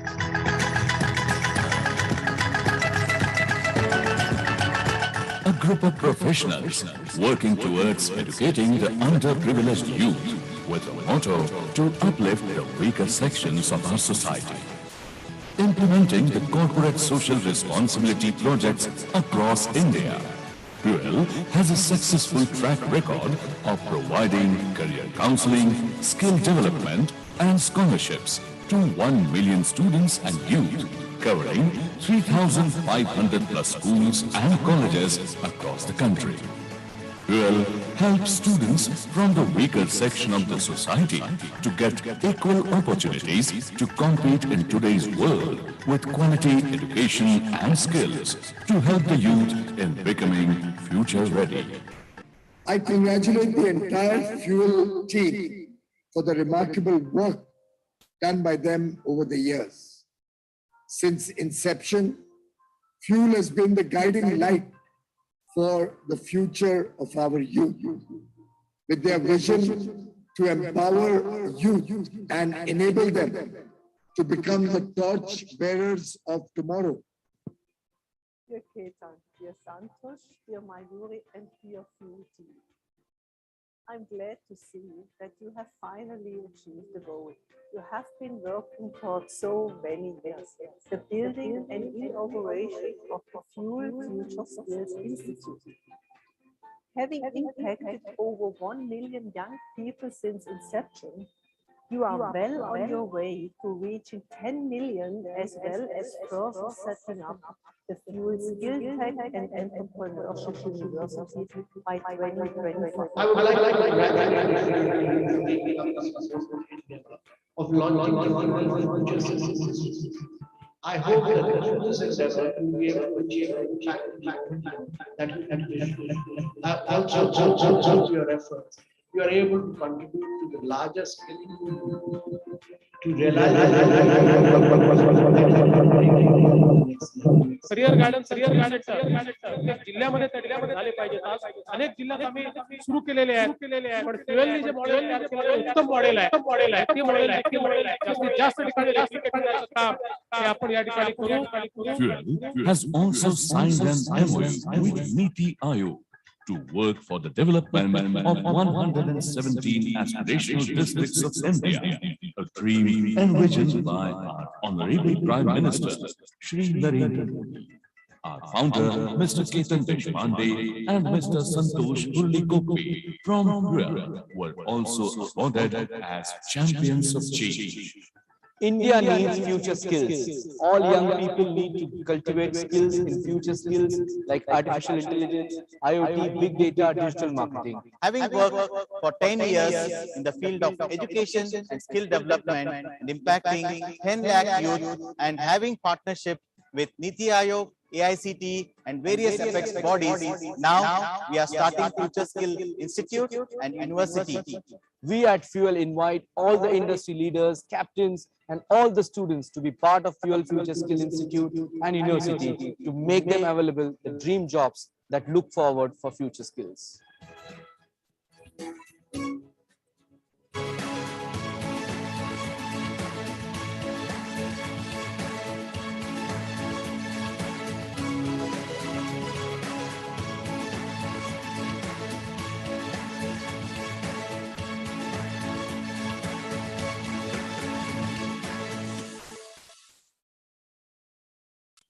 So, idea behind why I wanted to show this is, this was just a seed probably in 2008, 2009. In the last 10, 12 years, it has come a long way.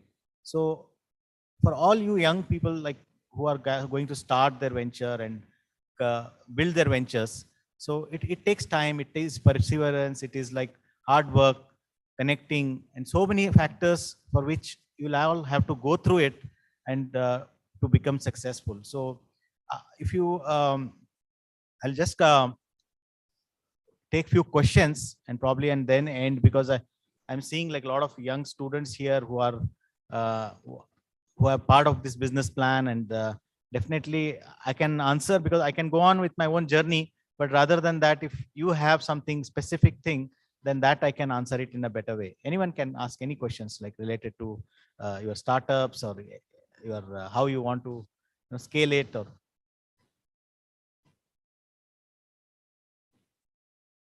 and also I'm telling you, whenever in any event, anywhere you go, if people say ask questions, please ask. It's an opportunity for you to tell about your startup also.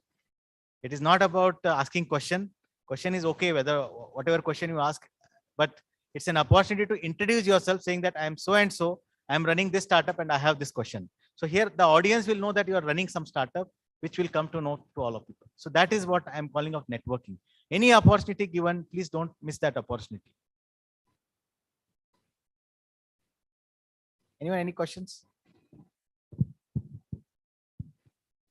Okay, tell anything about your startup. You please, you have applied for a business plan? Yes, yes, you can tell, ask. Can we have the mentors raise their hands in the auditorium? I would like to know who are the mentors here. Okay, we have a couple of them there. Okay. Who are the applicants? All these are applicants.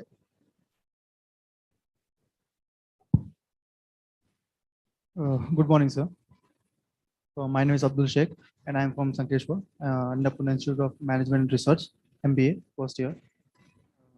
We have decided for a business plan of on an agriculture. That is an agriculture product. We have decided to the farmers that they can reduce the cost, and in a single cost they can buy us a product. So that is our business plan. So my question is about finance. So how we can express that about the products. So you want to raise money to scale your business, you are saying? Finance means? Yeah, I mean that cost rate on that. Okay, so I need to understand your startup more, because I can't just answer, because in this whole technology or startup world, there are different ways you can do fundraising. If I'm understanding you correctly, you are looking for money to scale your business, right? No, so our product is that 10 types of a single product can do, or 10 types of work. That is an equipment we have created. So on that, I'm asking out the finance. So for finance from a perspective of a costing, you are saying, or? Yes. So I think we can definitely help you out if I understand it correctly. And then we also have some experts who are cost accountants, and we can take your request and we can help you out. Definitely, you can meet me outside this during our break time. I will understand a little more and I can help you out. Definitely. So there are a lot of mentors here. I wish to see how what has been their experience mentoring these startups. Anyone from the mentor community? Mike, please.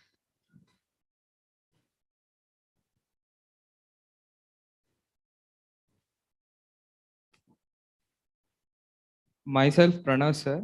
My business plan is called Lead Me India, which is basically focuses on education sector, sir.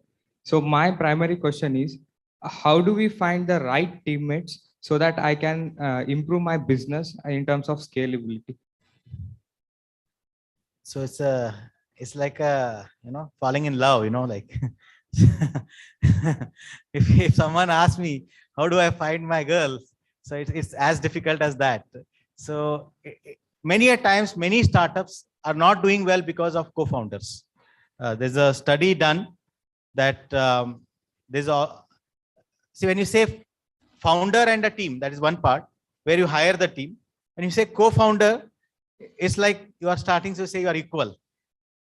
So when you say you are equal, then the question comes, who is the boss? Like who should be taking the call, or who should be. So it's always not that easy fit. Ideally, I have found, like in engineering colleges, I also studied.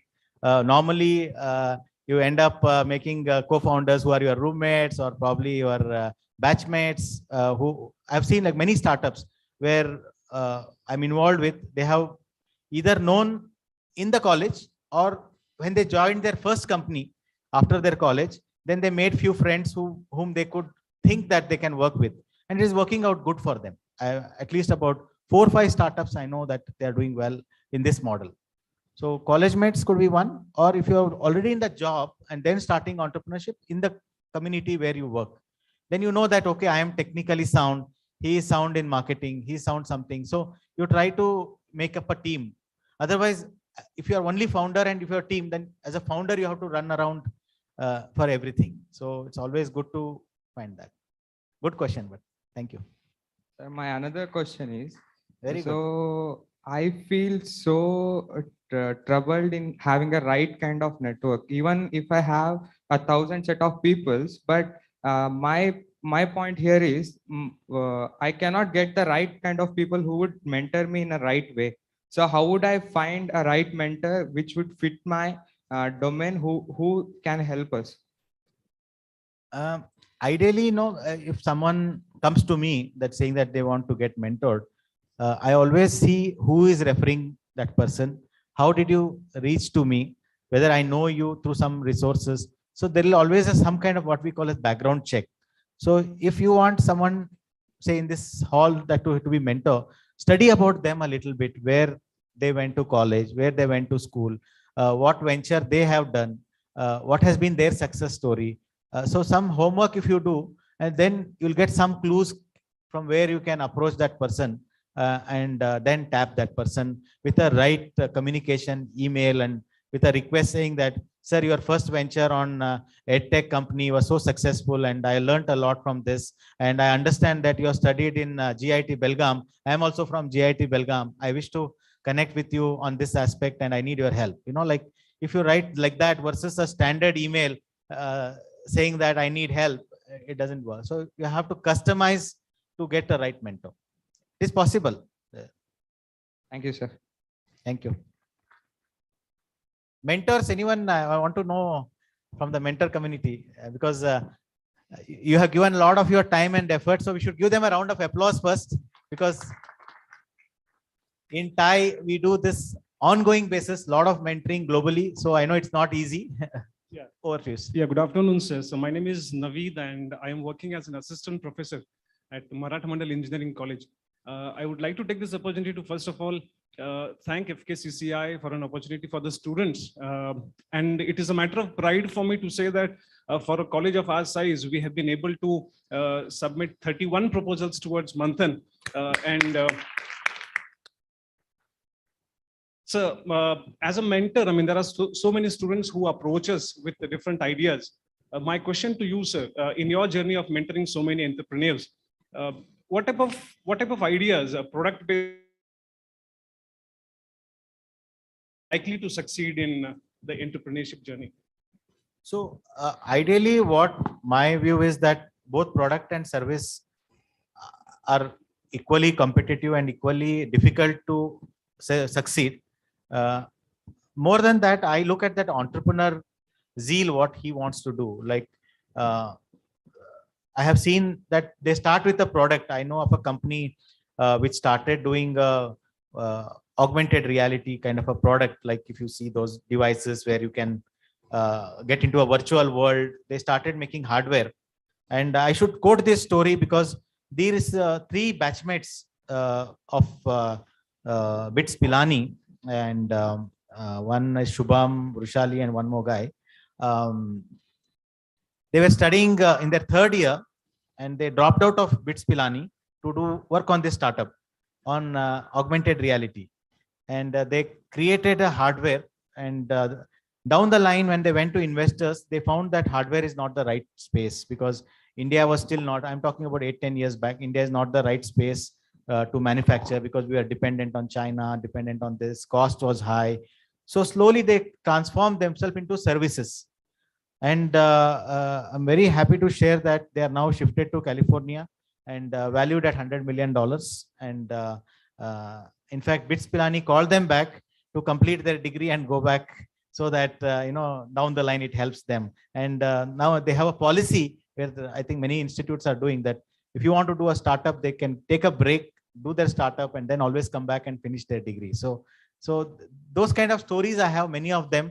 So to answer in short, there is nothing like whether product will succeed or service will succeed. I have a lot of examples of services, a lot of examples of products.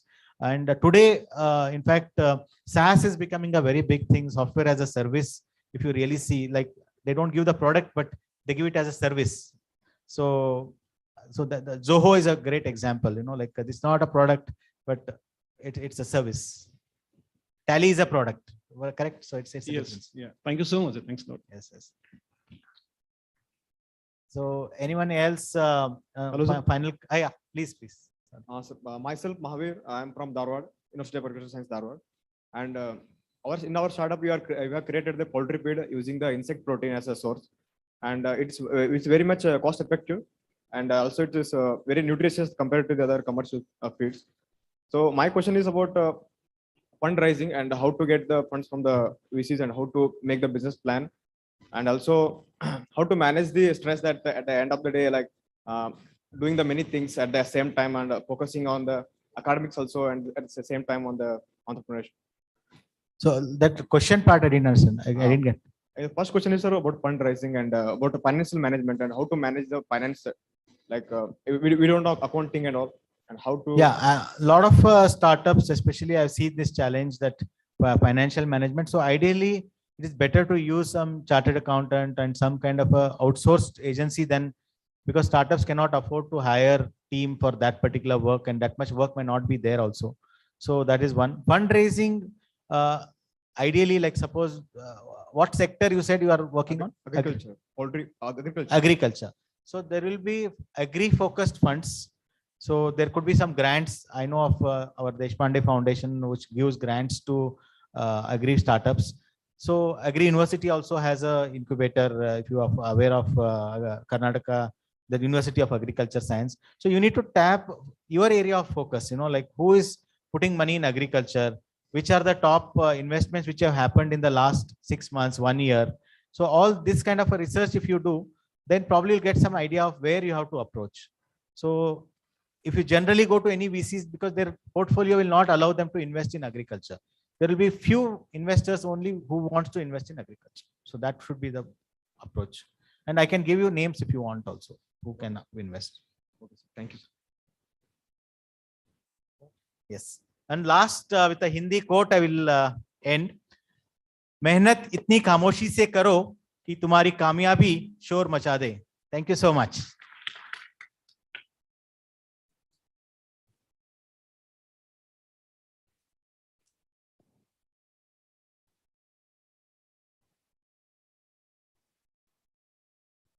Thank you very much, sir. Mentoring, networking, scalability over time, analysis, some valuable thoughts for entrepreneurial journey. And also we wish all the best for Fuel, Friends Union for energizing lives. You have truly energized our lives today, sir. Thank you very much and all the best to your future journey. With this, we would like to have a tea break for 5 minutes. We would like to quickly come back in the next 5 minutes. And we have many more energizing speakers coming ahead.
All right. I'd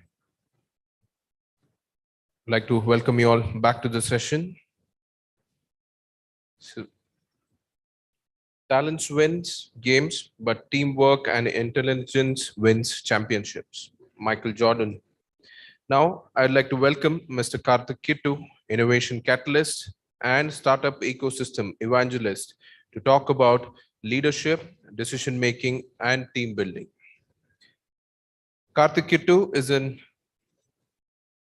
has been working for the Karnataka State Higher Education Department as a member of Super 30 Committee on identifying and transforming colleges in each district of Karnataka that can be developed to deliver high standards of teaching, research, innovation, entrepreneurship, and extension activities, leading them to become institutions of excellence. He was also a core member of Chief Minister of Karnataka's War Room on COVID-19 and helped build Karnataka COVID-19 dashboard. He was previously an entrepreneur, co-founded a edtech company, worked with KPMG, Dimension Data, and Infosys. He represented India in a startup mission to USA and was a White House invitee in 2017. A request, we are glad to have such an eminent personality amongst us. So I welcome you, sir, to take over the session. Thank you. Check. Thanks, Kirtan. Sound check. Thanks for that lovely introduction. So I didn't want to, I actually was organizing all these workshops, and then our president told me that I myself should come and talk. I mean,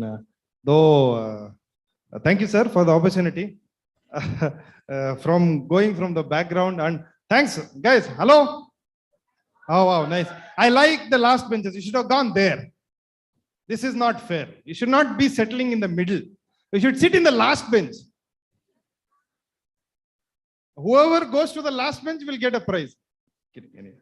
So thank you for settling there, because I also don't like this first benches. I always used to sit in the last bench. No, sir, no, sir. For the students. So anyway, thank you so much. Don't want to, so it's one, I will just close in 20 minutes. Yeah. Friends, I can, a good word or bad word? Sorry. Yeah, maybe this is not working properly. Yeah, so ignite and contagious. Good words or bad words? Contagious also is a good word. I mean, not only COVID. Inspiration also can be contagious, right? Many of the speakers are around. So, sorry, I think this is not, so yeah, I think the clicker is not working properly. Sorry, technical issue. Yeah, so small homework, maybe you can pull out your mobile phones and write this down, but yeah, I know many of you don't want to pull out notebooks, right? You want to pull out your phones, I mean, allowed. You should write this down, because a very important slide. You should say you are in dash year of college and you are proud of what is your ability and what is your field of work or study, and who is your dream mentor. I'll tell you why this is important. In the end, I have a few slides, because some people in my life ridiculed me, telling that you cannot even look at this guy. Hey, look at this guy in the picture, or look at this place in the picture. But I've actually gone to that place and it took me 12 years or 14 years, right? So that's why this slide is very important. Leadership, very nice, right? Person in the front. How many of you think we should be like this? Watch the picture closely. Full hand, half hand illappa. Pura kai etbeko. Very nice. So if you look at this picture very closely, the leader is trampling down 2 or 3 people and going ahead. Maybe little bad choice. To show the way by going first, sometimes is good, sometimes is bad. Being trustworthy is good. Learning to trust others also is good. Like Santosh Urlikopiji just spoke. Co-founder is like 2 sides of the same coin, or finding a lover, right? So being trustworthy to each other is very important, right? In everything, even in life, right? I mean, even to your partner, future partner, yeah. Important to be very trustworthy, right? No two timing. Yeah, come on. Even in college. You can't do that with startups also, by the way. You should be one timing with startups. And leaders should know the how to discipline, right? Leaders develop a supportive safety culture. I always love the person in the blue coat. You know why? You should be like the person in the blue coat. You should not be someone else, because always, leaders go bottom up, like our president and everyone who always start from the bottom. Leaders should also know how to communicate, and leaders should know to balance priorities and values, right? Very important, friends. So for maybe priorities and values, I should spend one more line on this. My priority now in life is to maybe some of our students, right? I mean, finish my degree, right? Everyone wants that, right? I mean, though you don't want it, your parents want it, right? Yeah. So none of us are actually interested much. I mean, same case. I mean, for whom you are doing the degree? Anyone? Can I have a mic in the audience? So who was that? For ourselves. Then just send a mic. Who else? Who else are we doing the degree for? For society's validations. I love this. I love this. A little more. Salpa. Inna salpa munde hogbeku. Yarana? Anyone else? Backbench. For yourself. Yarappa? Oh, for yourself, you're doing degree. Okay, very nice. ನೀವು ಮರ್ತೋದ್ರೆ ಮನೇಲಿ ಯಾರು ಜಾಸ್ತಿ ಬೇಯೋದು, ಅಮ್ಮನ ಅಪ್ಪನ? ಅಮ್ಮ ಅಲ್ವಾ? Correct. ಇನ್ಯಾರಕ್ಕೆ degree ಮಾಡೋದು ನೀವು? It's not right. ಪಕ್ಕದ ಮನೆ ಆಂಟಿ.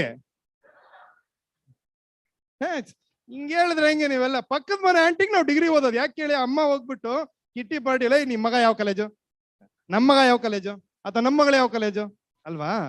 ಅಲ್ಲಿ ಮಾತಾಡ್ಬೇಕಲ್ಲ ಅವರು. ಪಕ್ಕದ ಮನೆ ಆಂಟಿಗೆ ಡಿಗ್ರಿ, ನಿಮಗೆ ನಾಲೆಡ್ಜ್. ಅರ್ಥ ಆಯ್ತಾ? So that is priority, your priority and your mother's priority, right? ಆಮೇಲೆ ಹೇಳ್ಬೇಕು, I have to work in Infosys, TCS, IT ಅಲ್ಲಿ ಇದ್ರೆ ಅಲ್ವಾ? ಇಲ್ಲಾಂದ್ರೆ you are not working for a proper company. So priority and values, my friends, but ಪಕ್ಕದ ಮನೆ aunty, always remember, very important character in your life. So anyways, don't believe in hearsays and form opinions. So I come from a family of 95% engineers and 5% chartered accountants. Unfortunately, I didn't do engineering, but I'm standing here and talking. I also spoke at Stanford once. I spoke at many institutions, but unfortunately didn't have an engineering degree. My mother always wanted me to have engineering degree or wanted me to have a medical degree. I did BSc in physics because I liked it. So BSc Physics, Maths, Computer Science. I was in the industry. I'll tell you, comes in a future slide, but don't believe from anyone. If you are doing entrepreneurship, it's here. Mother, father, boyfriend, girlfriend. I thought, yare barli, only one line. Simple. Brother, sister, illa. If you want to study, you want to do research, you want to do entrepreneurship, it's all up here, and don't believe in anyone's hearsay conversations. Nothing matters. What matters for me is matters for me. Rest, everything will follow, right? So you should not be bugged by others' opinions. Very important. That too in today's world with all of you. This is how it should be, right? Sorry, the next slide also came. But what's the lady trying to do? She's trying to smile in difficult situations, right? All of us are like this. ಅದು ಹಗ್ಗ ಏನಕ್ಕೆ ತೋರಿಸಿದೀನಿ ಅಂದ್ರೆ ಮೇಲಿಂದ ಹಾಕ್ಬಿಟ್ರು, ನಿನ್ ಫೀಸಿಗೆ ನಾನು ಎಷ್ಟು ಖರ್ಚು ಮಾಡಿದ್ದೀನಿ ಗೊತ್ತಾ? ಅಲ್ಲಿ ಹಂಗೆ ಮಾತಾಡೋದು ಮನೇಲಿ. Next you are all in UG, next PG, ಒಳ್ಳೆ ಕಾಲೇಜಿಗೆ ಸೇರ್ಬೇಕು, ಒಳ್ಳೆ MBA ಮಾಡ್ಬೇಕು, ಅಥವಾ MTech ಓದ್ಬೇಕು, ಆಮೇಲೆ ಸೈಕಲ್ ಆಫ್ ಲೈಫ್, ರೈಟ್? ಆಮೇಲೆ ಮದುವೆ ಆಗ್ಬೇಕು. Yeah, right? Is all they have their own priorities, right? Our parents have again, I said all these situations in life, be it entrepreneurship or life, you have to be serene in difficult situations. That's what I actually meant. Okay, coming to little on the topic. When we say what does it take to lead, you have to have a strong ability to lead your startup or to be a team player and accept it as a responsibility or not power or authority. Many of us are in many college forums. I mean, I also joined some of these youth forums like, Rotary and others. But it's not power authority. Everyone thinks that our president is sitting here or our directors of FKCCI are sitting or our registrar of VTU is sitting. It's not power or authority, right? It's only when you sit on the chair, you know how hot that chair is. There is a Bunsen burner below. Everyone, only when you sit there, sitting on the other side is very nice to see. So power automatically also comes when you perform, right? I always say one line, performance is reality, nothing else matters, right? Anywhere. I mean, it can be the exam. At the end of the day, whatever you do, only you have to sit for the exam, right? Life also has many situations like this. So power automatically comes when you perform. And leadership comes from your actions, not from your title. Very important. And leaderships make you accountable even if you are not at fault. If you are a founder of a startup and that has messed up, so you have to take the onus. But if you're doing well, you have to give credit to the team, right? So leaders are all about taking couple of steps back and couple of steps forward whenever it is required. And always learn to trust your followers, your employees, or whoever you have given, whoever you're working with. Is very important, because as I always said, trust is one of the most important factors. And leaders get always ideas from the team, right? Many a times the leader might be little blank, or he might have 100 things on his or her head. But always believe that leaders get the best ideas only from the team. Okay. Many of them love the fourth point, right? It's like, I mean, don't want to scold our Indian cricket team now. Few years ago, there's a difference between the South African cricket team and John T. Rhodes was there. He will go to catch the ball. But you know what our Indian cricket team does? I'm a proud Indian, but still, hey, jare, ball, jare, pakdo, pakdo. You just delegate, right? You should make that attempt from wherever you are to actually capitalize. And you should never say that they didn't get back to me. If you want to get a guest, I remember once when I was young like you, I wanted to get Justice Santosh Hegde for an event. I went to his office 21 times. Every day morning, his PRO used to ask, Sir, namaskara, yenak bandide? Illa nama saibro event karkono hogbeko. The 22nd time he came, he said, I will be there in your auditorium for 20 minutes. But when he saw all youngsters like you, he cancelled his full day and he said, and that was headlines in Times of India in 2008. Right? He, Rajiv Chandrasekhar, our minister, and many other dignitaries had come just for the fact that persistence is one of the key things, right? That's why you should never say they didn't get back to me or they're getting back to me. All of that is equally disastrous. Whatever you have to do, you have to run it.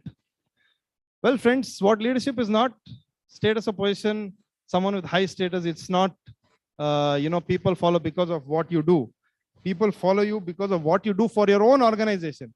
It can be a civil service organization. It can be a chamber of commerce. It can be a university or anything, right? People are going to follow you for that. Okay, leaders see cups as half full or half empty. Everyone says a cup can be seen in both ways. It can be seen as half full or half empty. But always remember, you should see it as half full. The rest of the half, you guys will make it up. Another thing, spotting gold talent should come naturally to you. A leader is only effective as the team. If you don't have a good team, you can't perform. Be willing to try new approaches and always try to focus on what you actually need to do. This is very, very important when you're running a startup, because if you don't have the right founding team, you will fail early. Failing early is okay, but you should not fail because of the wrong reasons, right? Okay, nice representation, I always thought, right? Who do you think should be the co-founder in this? Which ant? Who's standing? On the left, huh? That looks for me like it. See, the two bottom ones who are actually balancing the entire log. Remember to be like the two ants who are at the tip of the iceberg, right? That's your startup on your team. And friends, attitude is everything. As I said, wherever you have to go, you got to be humble. Attitude, yeah, I just want to show everyone one slide on attitude. You might have a lot of knowledge and skills and your attitude is down, but what you see above sea level is only your knowledge and skills. I want you to put this into yourself at this young age. You can show your attitude in many places, but my request is let your knowledge and skill be known to others and let your attitude be buried deep under the sea. Integrity is very important. Commitment, passion, and trust is very important in leadership. So some of the most important factors that are there, right? Okay, so, well, I just want to spend 5 minutes. We have, I think, 12 more minutes, and I want to spend 5 minutes only on leadership. You should have clear goals. You should set examples. You should communicate well. You should expect the best. But I want to show you some examples of leaders in the world whom you should not follow. Okay, not many people know Charles Jenkins, but this is an old guy. A deserter is one who takes too many projects, no funds, no manpower, no sources. Don't be like this. If you be like this, it's a big problem, right? You cannot take up only one idea and run it. Well, you should also not be a missionary, one who asks and tries to please everyone. At the end of the day, all 5 fingers are not the same, and you cannot please everyone. So I have always encountered more, I've had more enemies than friends in my life. So I said, the more the enemies, the better you're doing in life, right? So you can't please many people. Adolf Hitler, right? I am the boss, I am the dictator. You can't, of course, in today's world be Adolf Hitler, right? You can't, well, a bureaucrat does meetings in time, discusses correspondence, agenda, targets, all is good. But you can't be a bureaucrat in today's world for a startup. Yeah, you can't be a developer who sees all capabilities there. But you got to be a benevolent leader who is pragmatic, is generous, and has a function from awareness, and who takes everyone together. And you make 4 new leaders. My friends, remember today, I can also proudly say that I was sitting on, that's why I like the last benches. I always used to look at the watch. We didn't have mobile phones. Yeah. Or when is the session, sad session going to end? Bunch of people have come and they're talking many things, right? But later, when I saw many people, after some of my speeches, when I see people in many leadership positions, that when you pat your back and say, okay, something we have achieved in life, right? So after the benevolent kind of leader, you have achievers, and their target is to do only one thing, to achieve what the task has been set out for. So in your startup, if you want to become a unicorn, like sir was telling, you need to be an achiever. Otherwise, you cannot become a unicorn. Or you need to be an executive. Now, these are different leadership styles. You should choose if you want to be benevolent, you want to be an achiever, or you want to be an executive, right? That comes sometimes with practice. A few examples. This is Alexander the Great. He led from the front, but what happened? All of you know. You know Hitler, rest is history. Of course, it's an old photo, but many of you don't know one of the best qualities of the former Prime Minister of India was be a listener and act only when needed. And many of us show many facial expressions, right? You could always see Narasimha Rao's facial expression was only one, right?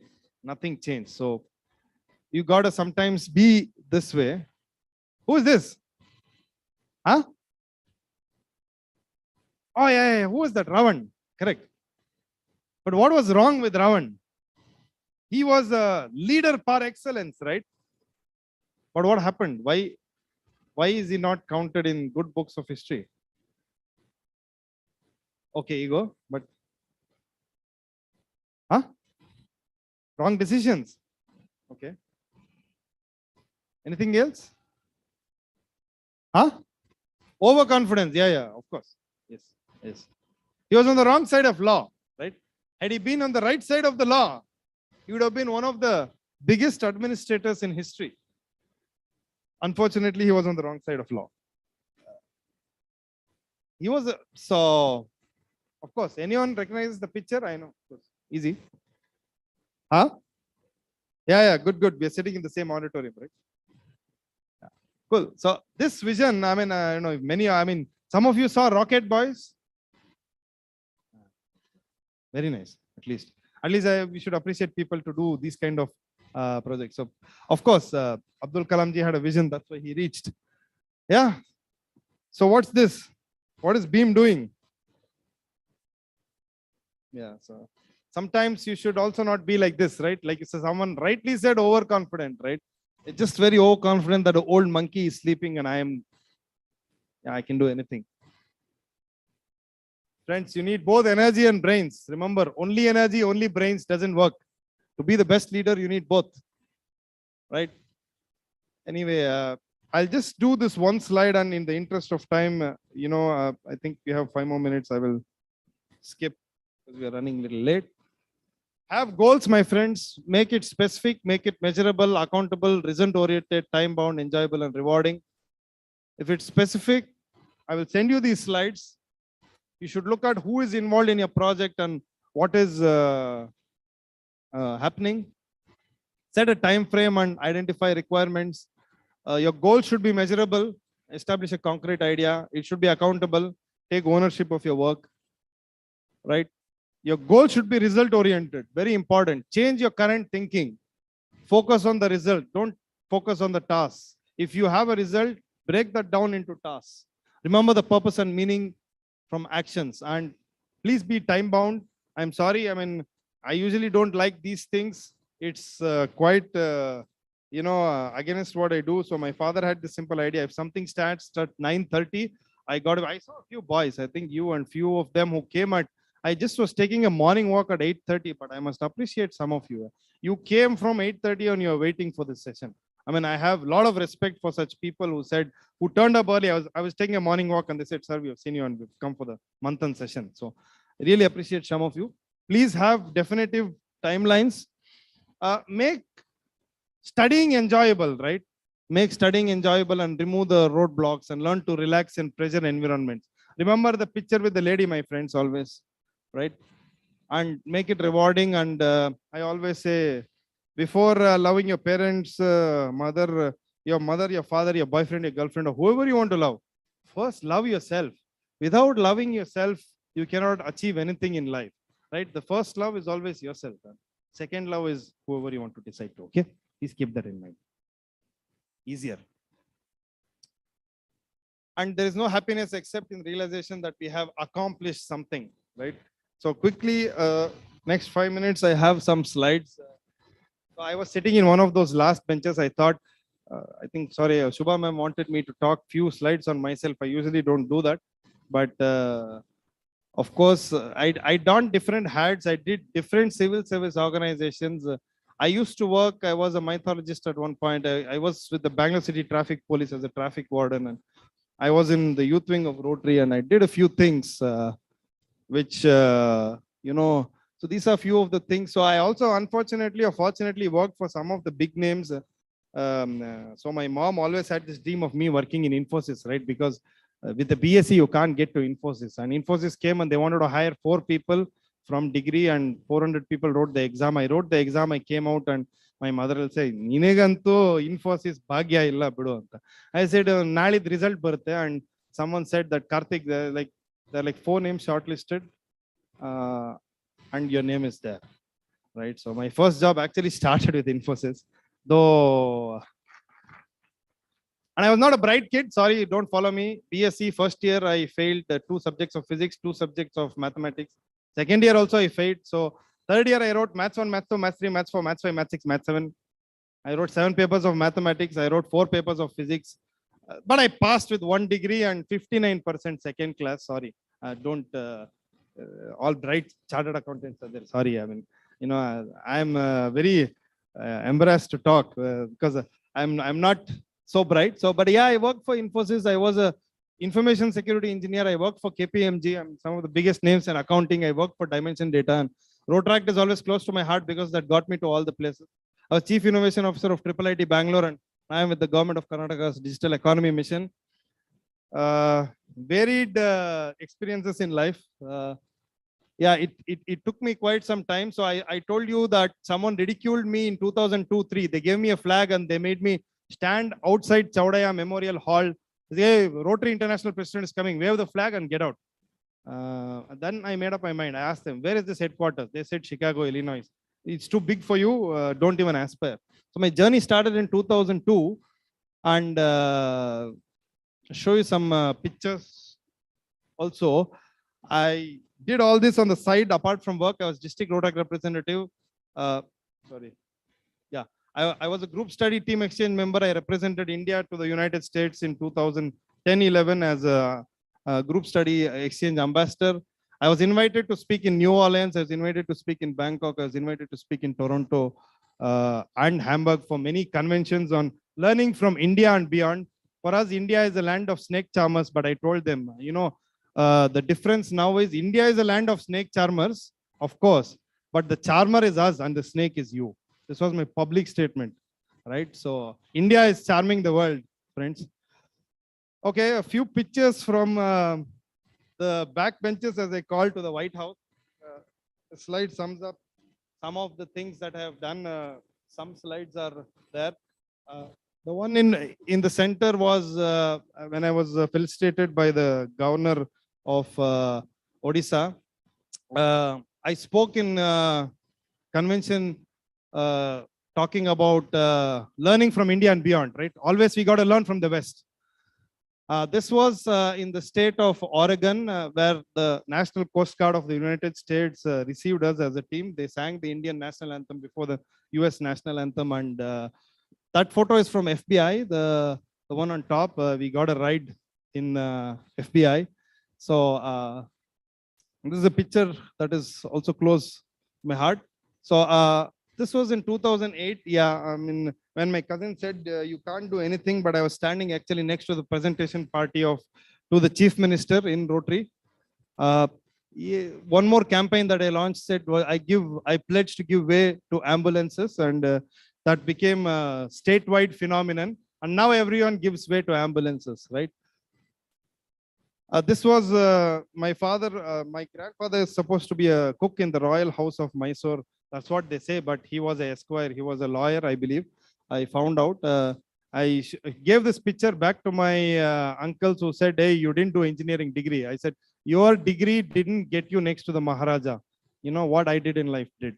So, and this was after 18 years, I was sitting to the next to the Rotary International president, and I told him, Barry Racine is there with the blue tie. So I told him, sir, 20 years ago, I was made to stand outside, and I was told that, you know, you should go home. But here I am sitting next to you.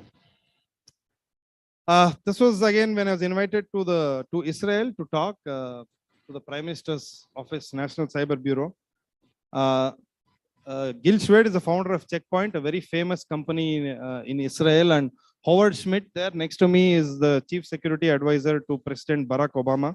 When my cousins had told me that nothing will happen, you know, you got to do something else. I sent this picture back to my boss. I said, with love from Israel, with the chairman of Checkpoint, because, you know, someone told me I couldn't do a certification from Checkpoint, but I ultimately did. And that was some of the technologies they were working on. I was working with them. I quit that job to become an entrepreneur. One of my mom's dreams were fulfilled when I went to the Graduate School of Business at Stanford and addressed them on entrepreneurship in India, rural entrepreneurship in India. BVR Mohan Reddy and Chris Gopalakrishnan and many of them were there. This was with the Indian ambassador to the United States in Washington, Navtesh Sarna, when I was also invited to give our views. Of course, this was at the Embassy of India, and my cousin stays in Washington. I'll reserve the comments for later. This was, I told Chris that I was an employee, and once I met you, and now, you know, both of us are together in one startup mission to the United States. All of us love Facebook, right? So this is, I got an opportunity to go to the headquarters and, you know, talk to them again. This is some of us, if we are in technology, John Chambers is God, and this is, he's the chairman emeritus of Cisco, and everyone wants to meet him. I got an opportunity to see him after 10 years. Again, sent this picture back to one of the companies I worked for, Dimension Data, was a gold partner of Cisco, and my, you know, I sent it to my CEO with regards. This was the same table on which our Honorable Prime Minister was actually received. This was inside the White House. As I said, my cousin said that I had a master's, but I couldn't do anything with it.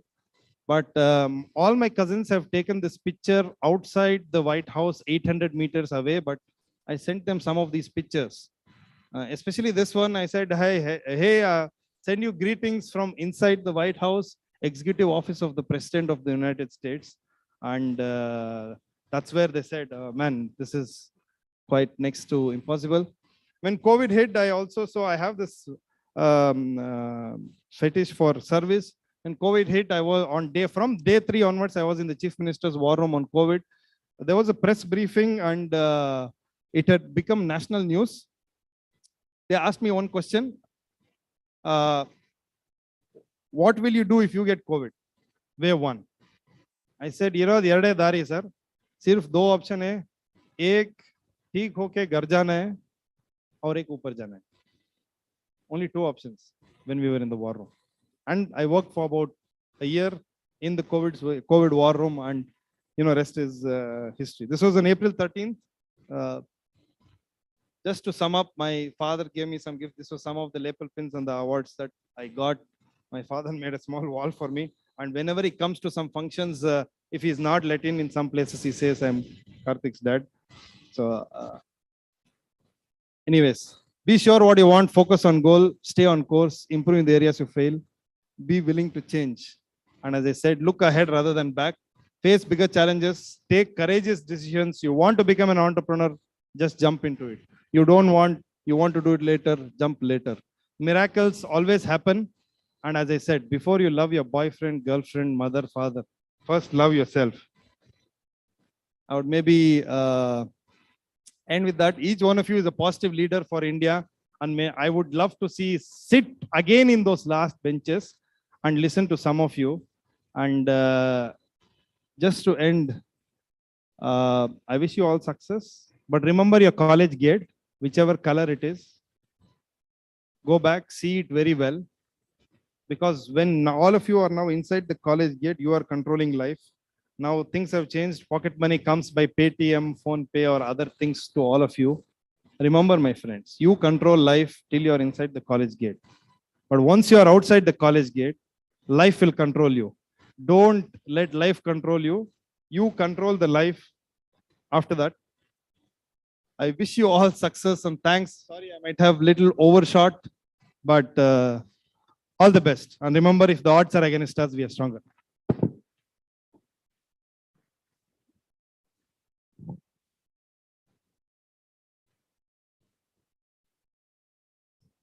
Thank you very much, Mr. Karthik. You have a tremendous achievement on your profile, and we really, as core committee member, we got to learn a lot from you. And next up, we have a speaker for the day.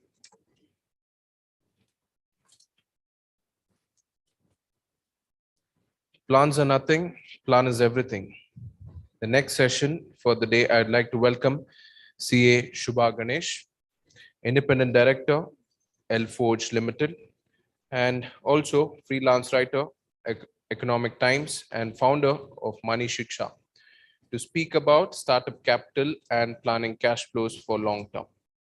CA Shubha is a principal officer and director, X2A Investment Advisors Private Limited, entrepreneurs, founder of Money Shiksha, guest faculty in premier institutes like IIM Bangalore, IIM Udaipur, Institute of Chartered Accountants of India, and Institute of Company Secretaries of India. She is consultant of Blue Lotus Logistics, strategist, and a freelance columnist, Economic Times, with over 500 articles. I welcome you to this session.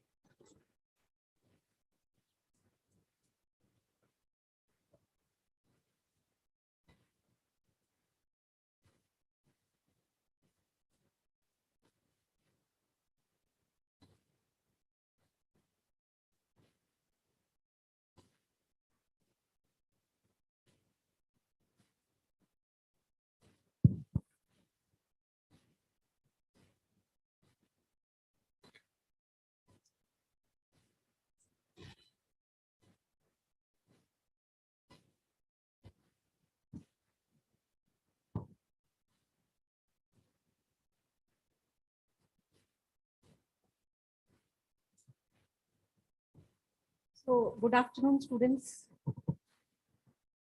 So should I call you good afternoon, budding entrepreneurs?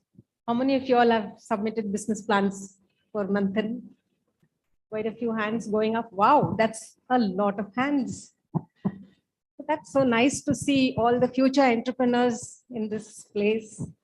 All of you talking about entrepreneurship. I spoke to many of you during tea and heard your ideas, and they are quite nice. So you should all pursue it well.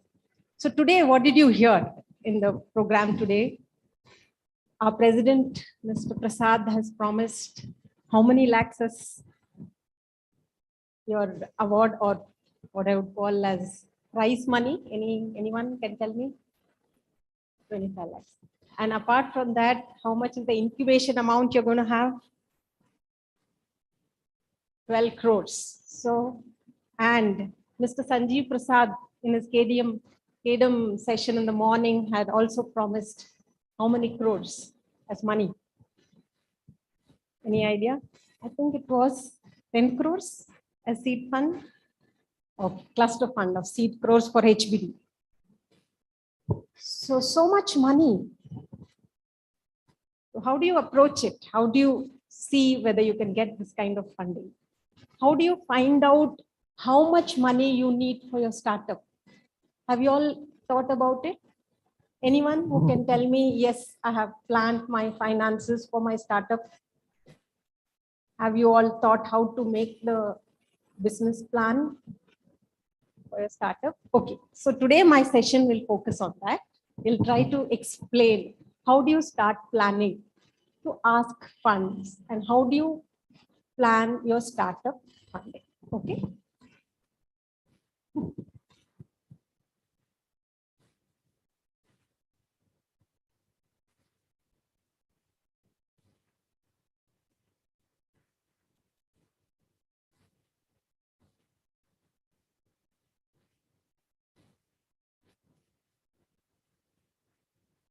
So this is what I'll focus on the small session of 30 minutes. What is your startup capital? How do you budget for your startup capital? How do you manage uncertainty in your cash flows? And pivots and sources of capital. Okay.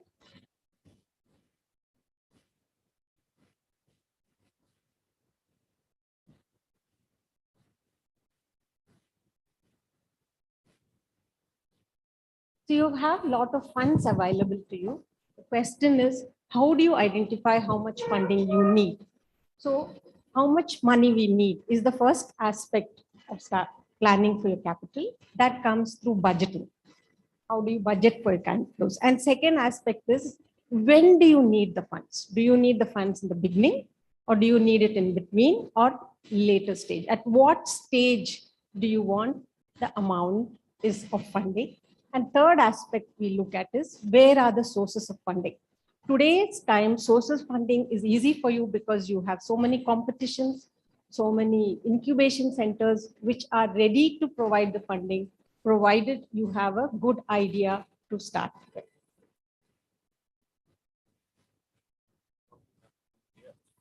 Yeah.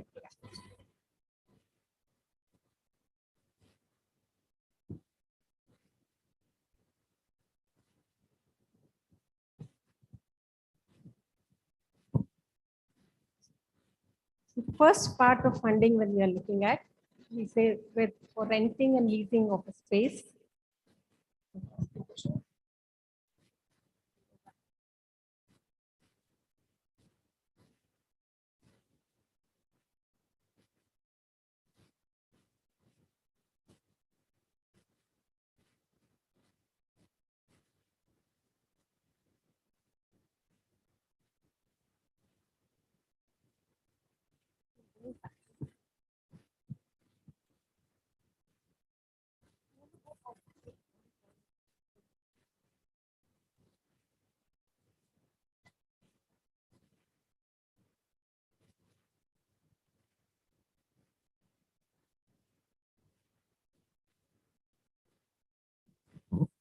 Sorry for the interruption.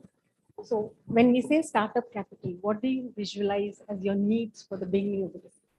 So you talk about a place where you'll start your business. We'll talk about furnishing for that office. We'll talk about paying bills, supplies, your inventory, and employees paying for employees. So all this put together is supposed to be the startup capital you will look at. So how do you do a startup capital planning for a? This is a service company. I've got a chart for a restaurant business. So when you look at a startup planning for a startup for a restaurant business, you're looking at security deposit. You're looking at rent of first month, kitchen equipment, stable utensils.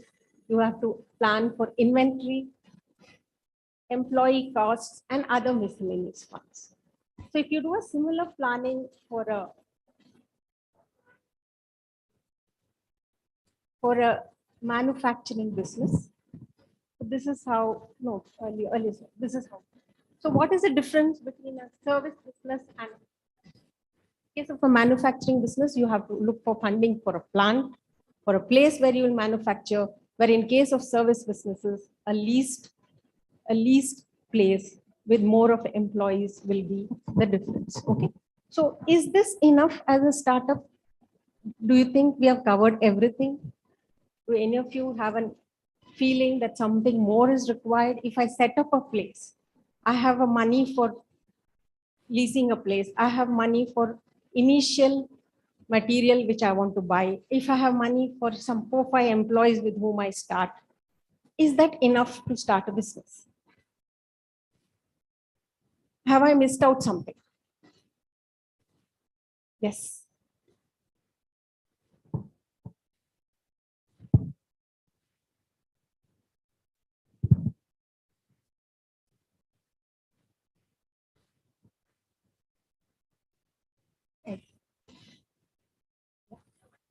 I understood, yeah. So he's talking about if he has a financial emergency, if he can't generate revenue, he will need more money. For that, we have to look at funds. So the second aspect we are looking at is the second,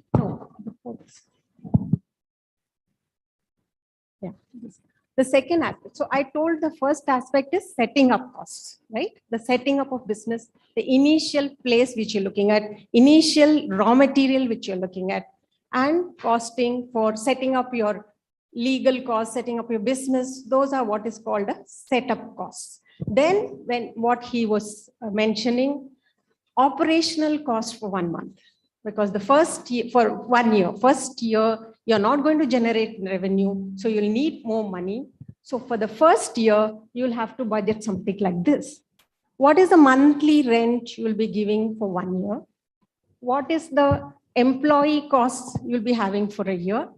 And this is all called operational costs. So raw material cost, marketing cost, office staff, miscellaneous, all these costs you have to calculate for 1 year. So I'm talking about 2 steps. First step is the setup cost, which is the initial business expense, which you need to set up. The second aspect is the operational costs to run the business for 1 year.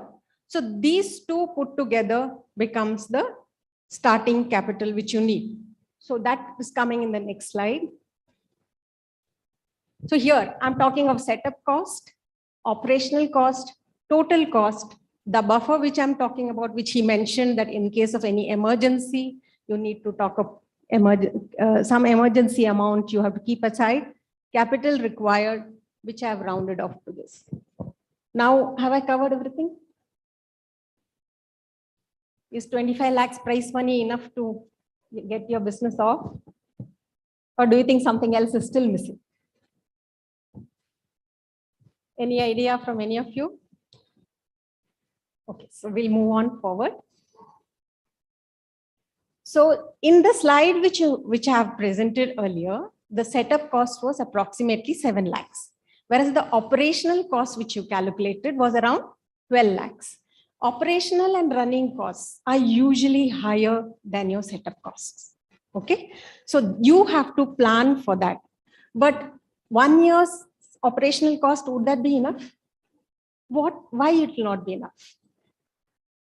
Till you're generating revenue in your business, till you're bringing in cash into your business, you don't have money to continue, right?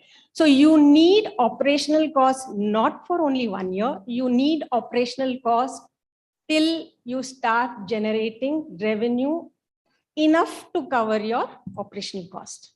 If your operational cost is 12 lakhs, but you have a revenue of 3 lakhs, would that be enough?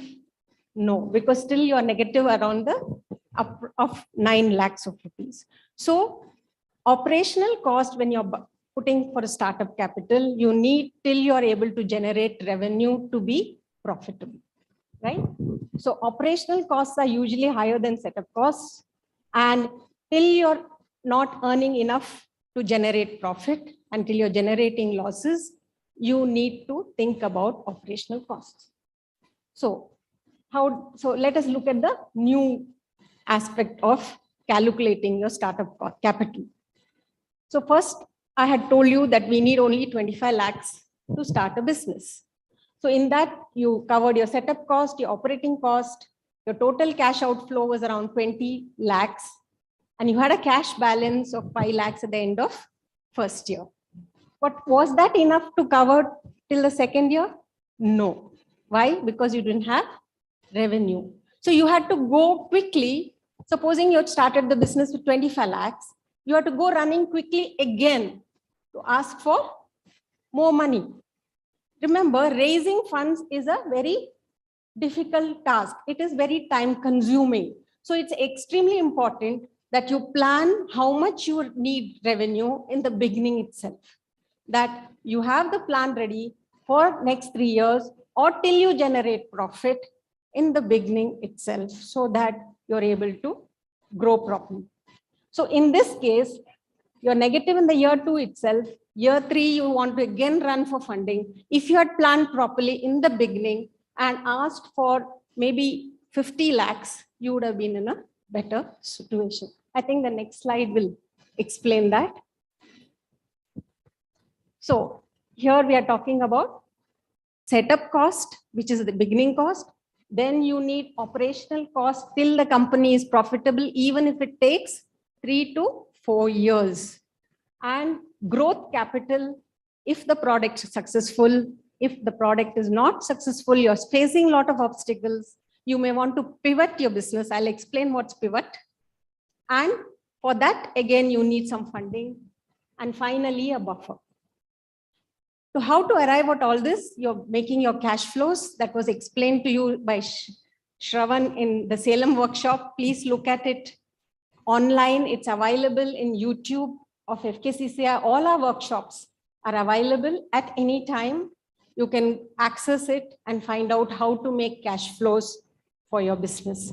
So you have to make a pessimistic, optimistic, and most likely forecast of your cash flows so that you're ready for all 3 situations. If you're outstandingly successful, your sales are growing faster, so your money is easily available. But it's possible that you may not grow fast enough, then you need a pessimistic forecast. So when you're doing budgeting, it's not a single point budgeting. You have to make 3 types of forecast. One will be the pessimistic and one is optimistic. The most likely will be in between of this. Okay. So what is growth capital? I have used 2 terms here. One is what I called as growth capital, which is different from the beginning capital which you wanted. The beginning capital was what I called the setup costs, etc. So assume whatever product you're focusing on is very successful. It starts off very fast. Then you need capital immediately. If you're asked for a smaller amount of capital in the beginning, then again, you have to start running around for more capital. So you have to budget higher amounts in case. So in case you feel your product is doing well. So it is for growth, means for expansion of business. It used to support growth business. You'll need capital for generating profits. If your company is generating profits, then you need to ask for more capital so that you can be successful way. Next. Next is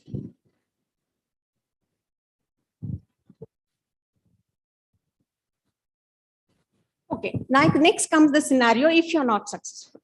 What happens if you have a lot of obstacles in your path of growing your business?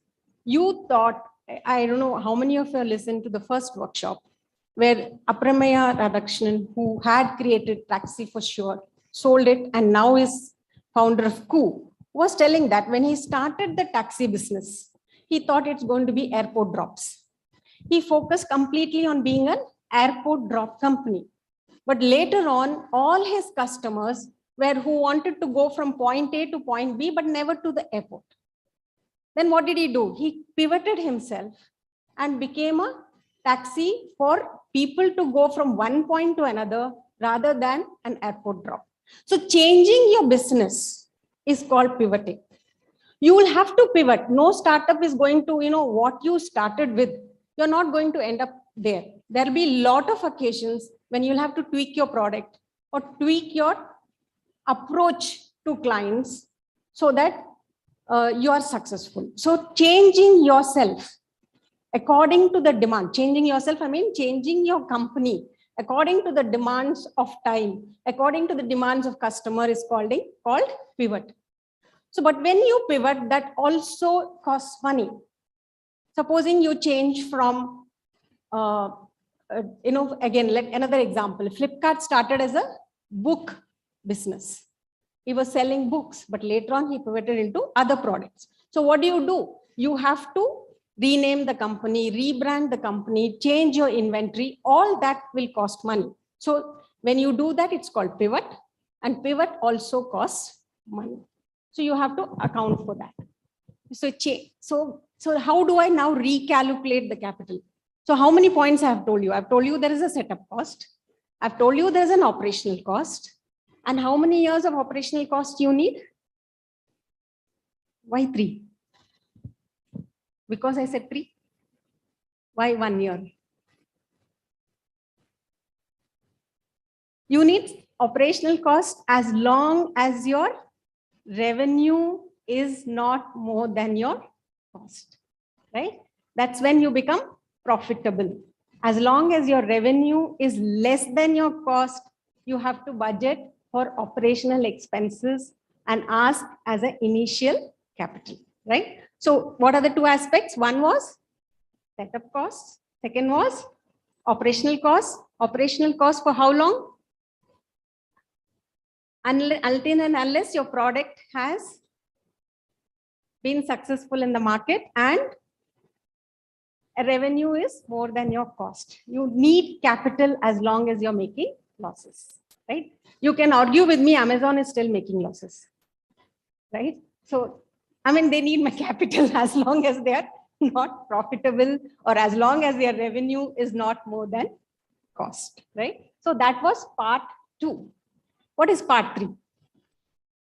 Here, you can see on the slide and tell me. Part 3 is growth or pivot capital cost, right? If you're growing faster, you need more money immediately to fund your business. Or if you're not growing fast enough, you want to change your ideas quickly, again, you need money to fund your business. So third aspect is what is called cost of pivot or growth capital. And the fourth I've accounted for is the buffer, which you had mentioned that in case there's a problem, then we need funding for that. So from my initial 25 lakhs in my slide, now I have come up to 55 lakhs, right? So when you're doing budgeting for amount which you ask for VCs, you ask for incubators, anywhere you want to go, any angel investor, you should have an idea how much money you're looking for. It cannot be a small calculation. You have to think through all of this. Apart from this, what did I tell you? You need to make a optimistic and pessimistic and the most likely forecast of the monies you need for next many years. So that will give you an idea that, okay, my sales is only 25 lakhs today. My original budget was 35 lakhs. So do I look at a pessimistic forecast or optimistic forecast? So if you have 3 figures instead of 1, that means you have a point where you can look at whether I'm going in a pessimistic way or I'm going in an optimistic way, which direction is my business going. So these are the ideas which you'll get when you're looking at the numbers. Okay. So earlier our speaker was saying that if you don't know about finances, you can have chartered accountants to help you. But as an entrepreneur, you also need to know about finance. Money runs everything in life. Whether you like it or don't like it, if you want to be a successful entrepreneur, money is something you have to understand. I should know how to budget and know how to use it properly in your business. It increases your efficiencies if you are doing a proper budget planning in the beginning before you start off. So this is how you budget for your business in recalculation. Yeah, next. I would like to explain to you 2-3 terms which is normally used in startup world, which is something which you have to keep in mind. I would recommend every day. If you start up your laptop as an entrepreneur, these terms should pop up first thing in the morning to you. Okay. First is burn rate. What is the burn rate of your business? We're talking of how quickly company spending money, and how it's often expressed as rupees per month. A startup will say, my burn rate is 10 lakhs per month, or my burn rate is 25 lakhs a month. Okay. And if you had raised 2 crores, how many months will this money last? 25 lakhs per month, 2 crores. You'll run out of it in 8 months, right? So if you have that figure in front of you every day, then you know your business will run out of money in 8 months. Unless I do something today, unless I raise capital today, I won't have money after 8 months. How many months does it take to raise capital? A lot. It's not so easy, right? So having a burn rate figure in front of you, this is how you calculate burn rate. I've used the numbers from our earlier slides. These slides will be available to you later on also. So gross burn rate is total expenses per month. You have net burn rate. Net burn rate is expenses minus revenue. Let's assume you're able to sell a few pieces of your product and earning a small amount of revenue. Your burn rate is 1 lakh, but you're earning a revenue of 20,000. So your net burn rate is 80,000 a month. I hope all of you are understanding. And cash runway. When I said 8 months, that is the cash runway I have. If I've raised 2 crores, my burn rate is 25 lakhs a month. My cash runway is 8 months. So in this example, the cash runway was 21 months. This is a very, very important figure financially for any entrepreneur. How many days will my cash last? Okay. So as an entrepreneur, please focus on these figures. Okay. So now, so far I was talking about how much do I need? How much do me as the business need? Now we'll focus on where are the sources of capital for this business. So this is a simple chart which is explaining to you. If you're at a concept stage and business planning stage, you have to approach for seed money. For example, Manthan competition is trying to provide seed money of 12 crores and 25 lakhs as prize money. You have KDM also providing seed money. So seed money is when you don't have a product, you have a concept and you have a MVP, which is called minimum viable product. So later on, you go to angels, early stage, series A, B, C, and mezzanine. I'll explain to you further on this. What is a seed capital?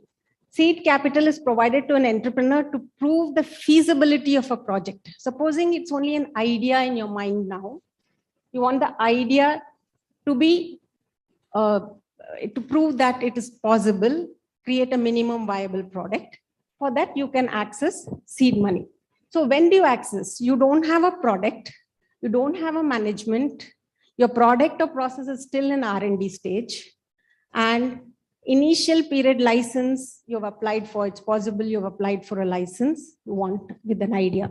And when MVP is ready, you can ask for seed money from angels, incubators, or anybody who's trying to give you funding, right? So what is the next stage of funding? Next stage of funding is what you call a startup capital, where you can approach VCs for this kind of funding. In this case, you're almost ready to take off.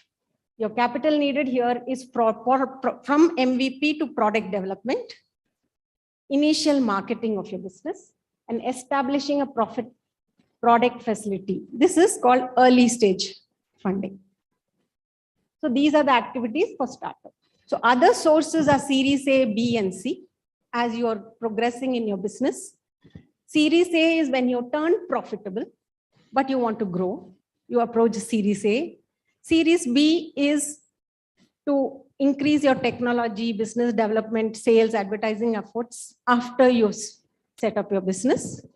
And finally, if you want to do acquisitions of new companies, developing further new products, or having expanded in one market, you want to go to another market, you want to go global, that is where Series C comes into the picture. So this is the startup funding cycle. First stage is seed money. I think most of you are in this stage. Angel funding, friends, family is who give the seed capital. If you notice at the bottom, there's something called Valley of Death. What does that mean? This is where the most of the startups die, right? They are not successful.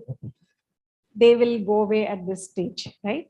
So once you start breaking even in your organization, that is when your operational expenses is equal to sales. That's when it's called break even. Again, there is a session on break even, which was conducted in Salem. You all please look at FKCCI YouTube channel. You'll understand what is the concept of break even, right? So once you're broken even in your business, your startup is able to move forward, right? So break even point for any startup is extremely important. Once, and what is a break even point? Anybody? So what is a break even point in a business? When there's no profit, there is no loss. Okay. So try to focus to reach that point in the beginning, right? So that after that, you can go to early stage, first stage, second stage, Series A, Series B, Series C, and mezzanine. And if you're wildly successful, you can also do IPO, right? So there was a question on funding, I think you had asked earlier. Can you ask again so that I can answer your question on that? So what exactly did you want to know? How to reduce the cost of a product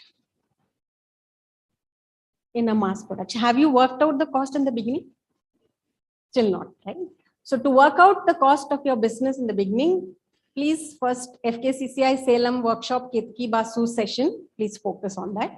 So first, as a step one, what you have to do is work out the cost of your product.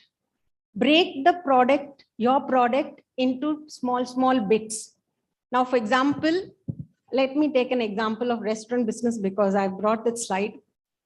I'm making a pizza. Then I can't say my product is pizza. In that case, what is the subcomponents of that product? I have to buy flour, I have to buy cheese, I have to buy the toppings, I need an oven. So each item, what is the cost? And one is the cost of the product itself, which is the pizza. And another is the cost of making the product, which is the oven. And third part of the cost is cost of servicing, making the pizza reach your client. So divide that cost into these three sections. calculate it for one piece, a single product. So that will be cost of one piece of the product. Then you can find how to fix the selling point of one piece of the product. Okay, so then you assume that, okay, in the first year, I will sell 100, first month I'll sell 100 pizzas. Then first year it will be 1 lakh pizzas. So you multiply that cost which you arrived for one product of pizza, multiply it for 1 lakh pizzas, your cost per year.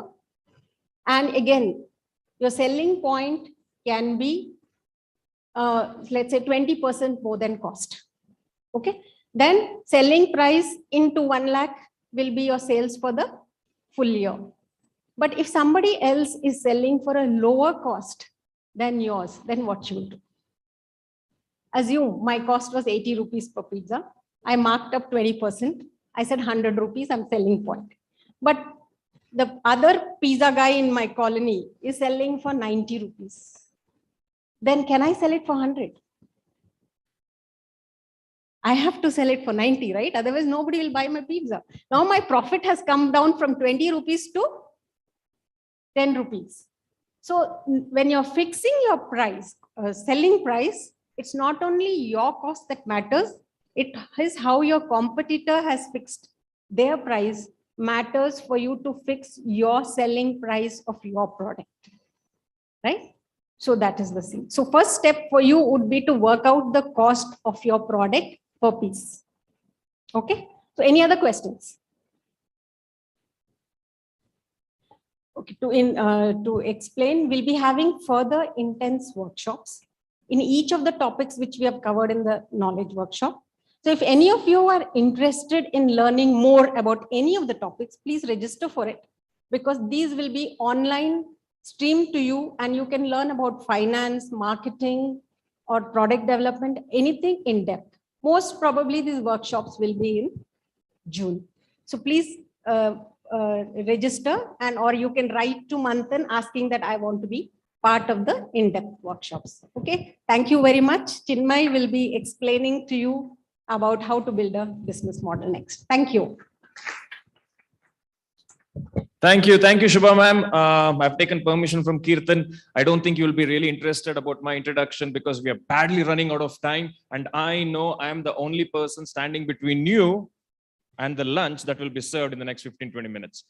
Vivekananda ಒಂದು ಮಾತು ಹೇಳಿದ್ರು, ಹಸಿದ ಹೊಟ್ಟೆಗೆ ವೇದ ಅಂತ ಹೇಳಬೇಡ, ಆದ್ರೆ ಹಸಿದ ಹೊಟ್ಟೆಗೆ ಬಿಸ್ನೆಸ್ ಪ್ಲಾನ್ ಅಲ್ಲಿ ಏನಿರಬೇಕು ಅಂತ ಹೇಳೋ ಪ್ರಯತ್ನ ಪಡ್ತಾ ಇದೀನಿ. Let's see how it goes. Now, how many of you, ಯಾಕೆ ಬುಡೆ ಹೊಡೆದು ಸಾಕು ಅಂತ ಈಗಲೇ ಚಪ್ಪಲಿ ಇಡ್ತಾ ಇರ್ತಾರೆ ಏನ್ ಕತೆ? Now, how many of you have got 10 rupees in your pocket or in your digital wallet, whatever? 20 rupees, 50 rupees, 100 rupees. Okay, most of you have got some kind of a money or currency in your pocket. Who gave it to you? Parents. Okay. Which means you asked your parent, right?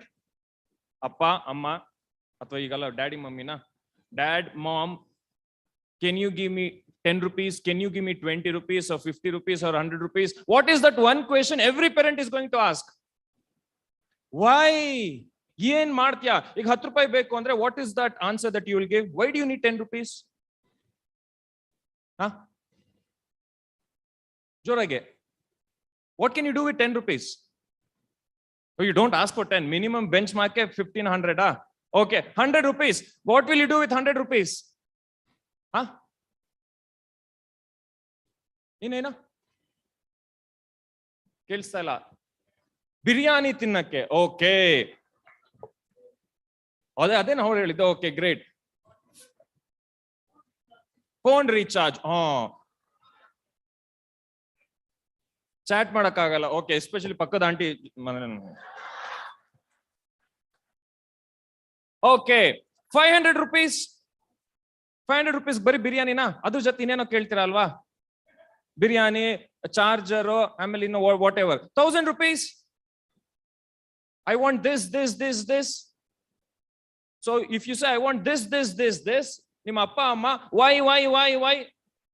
ಹೌದಾ? 10,000 rupees ಬೇಕು ಅಂದ್ರೆ ಹೊಡಿತಾರೆ. Which means more money you ask, more is the question. ಹೌದಾ? And you're all here submitting your business plan competition, asking Manthan jury committee for anywhere from 10,000 up to 25 lakhs. Don't you think the jury would be asking a lot of questions? Don't you think you need to be prepared to answer that question well in advance? That is what business plan is all about. All we are doing, whether in life or in business, all we are doing, whether life or in business, is I am here, I want to go there. Iste ಮಾಡ್ತಾರೆ life ಅಲ್ಲಿ. ಇಲ್ಲಿದಿನೇ ಇಲ್ಲಿ ಹೋಗಬೇಕು.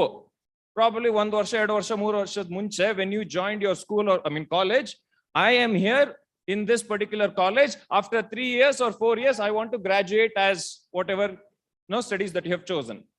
ಈಗ ನೆನ್ನೆ ನಾನು ಮತ್ತೆ ಬೇರೆ Manthan committee members, we were in Bangalore. We said tomorrow we would like to go there to Belgaum. So we are here, we want to go there. The question is, how? Will we drive? Will we catch a bus? Will we catch a train? Will we take a plane? So same thing. As of now, you're all here saying, we have got this business idea.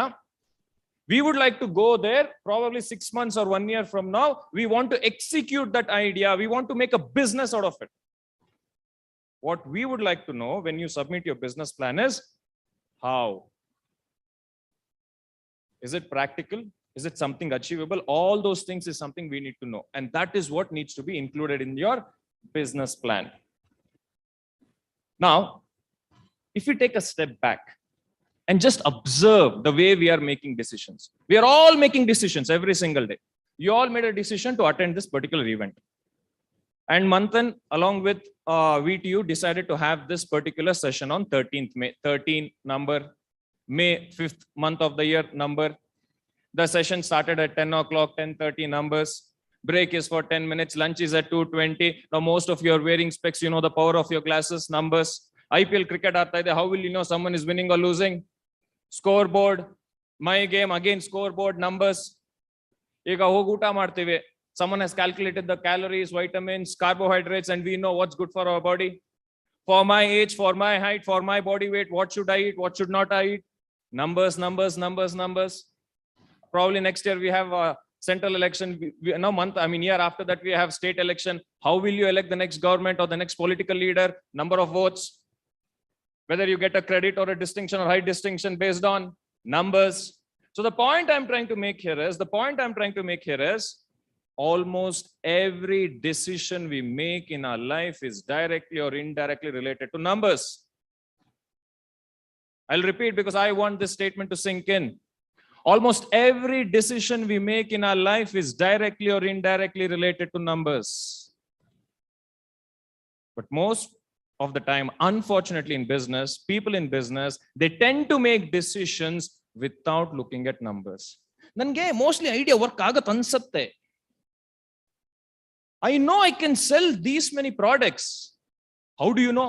Sir, gut feel, sir. Sir, gut alli enide nimge gotta, sir. Instead, how about we look at numbers? And that is exactly what we need to mention in that particular business plan. Now, I know I'm not changing any of my slides. Sir, slide all work agata. Okay, cover made because we are badly running out of time. Munde. Because there is one thing that I would like to tell you.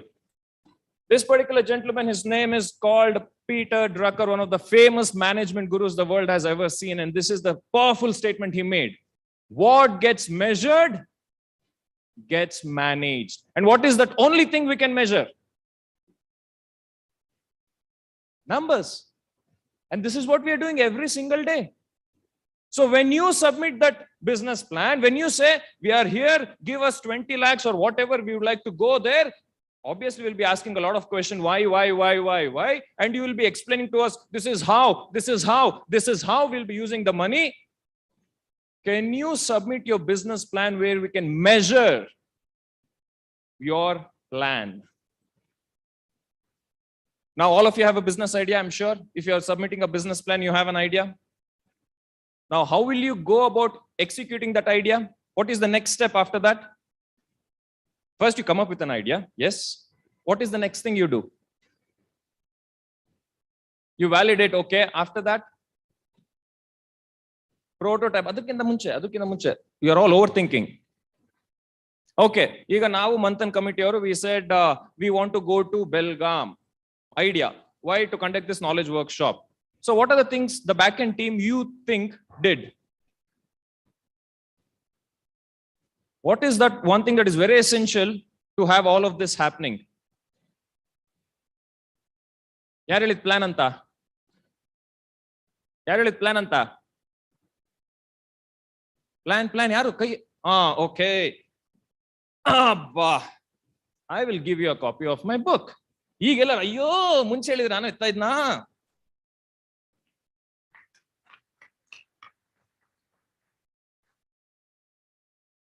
Opportunities are always in front of you. Previous speakers have mentioned about it. Opportunities are always in front of you. I think even Mr. Santosh from TAI said that. Whenever you are given an opportunity to talk, don't take the bloody opportunity, grab the opportunity. ಇನ್ನೂರು ಜನ ಕೂತಿದೀವಿ, you stand up and you tell about your business. It's like you're marketing about your business idea. And one of the key skill of an entrepreneur is courage to do something out of your comfort zone. Okay, coming back to what we were discussing. Idea, you execute ಮಾಡ್ಬೇಕು, you plan. How can you make sure the plan that you have made can be effectively executed? Because I'm sure we all make a lot of plans. Do you think every plan will go according to plan? But how can we be more effective and efficient? When we work on that plan, okay, but what is that one word? Now today they planned to have this particular knowledge workshop from 10 o'clock to 2:30. If everything has to go according to plan, what is that one thing they have to make sure? It starts from the alphabet S.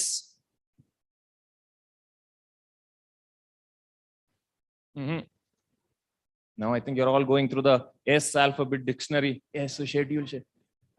Startup. Huh? Google. Google for words with S. Professor Google. 3 more chances. S in the strategy. That's the word I was looking for.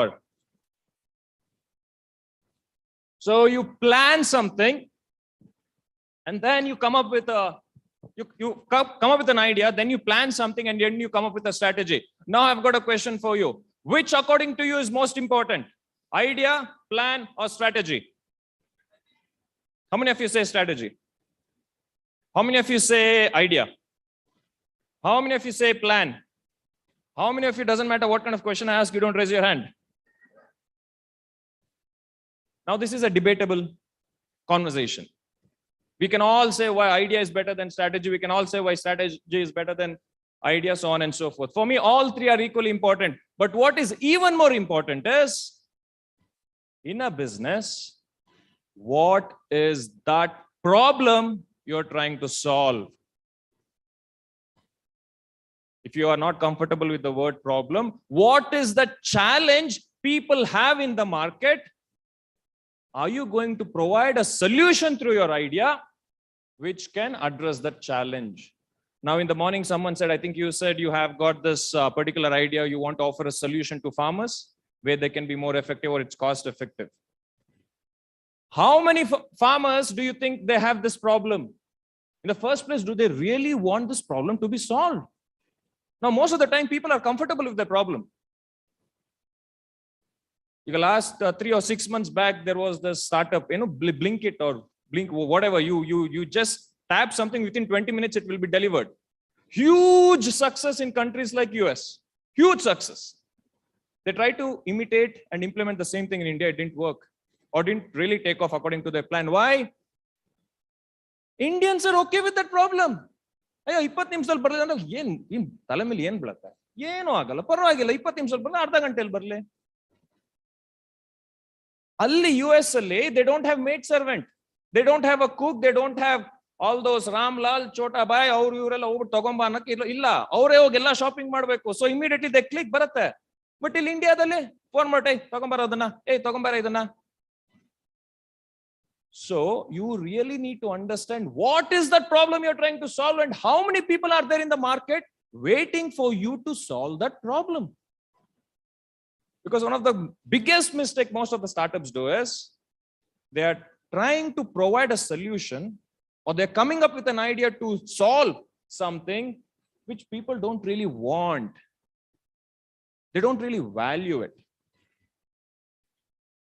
Yes, this is something I've discussed. Now, when last year, for the first time, I was invited to give all this talks on knowledge sharing session at Manthan.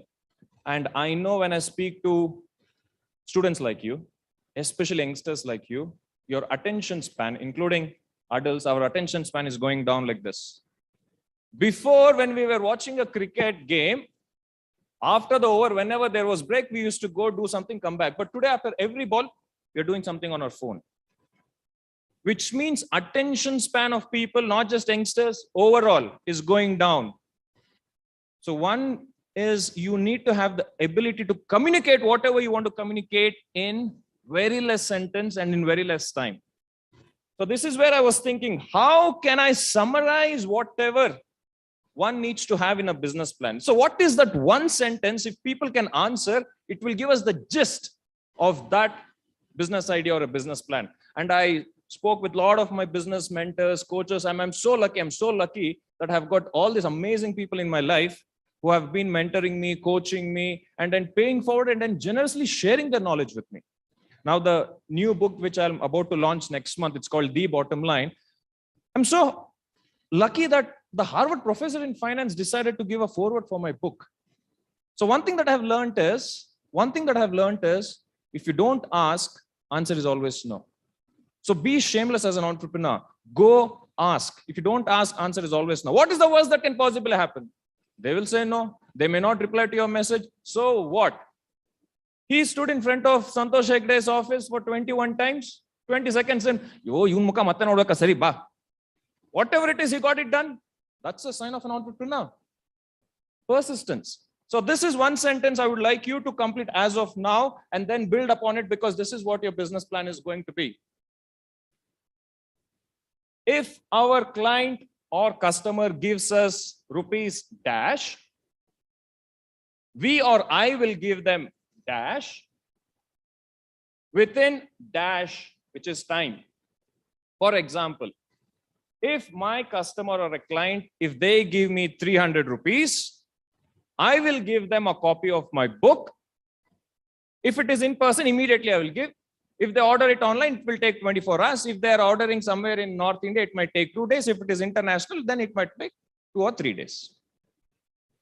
So similarly, the idea, the business idea you have, what is that you're selling? Who is that person, or which is the team who can complete this sentence right now? Hello? Take it, it's an opportunity. Take a guess. I'm not a guess, sorry, give it a shot. Let's work on one business idea as of now.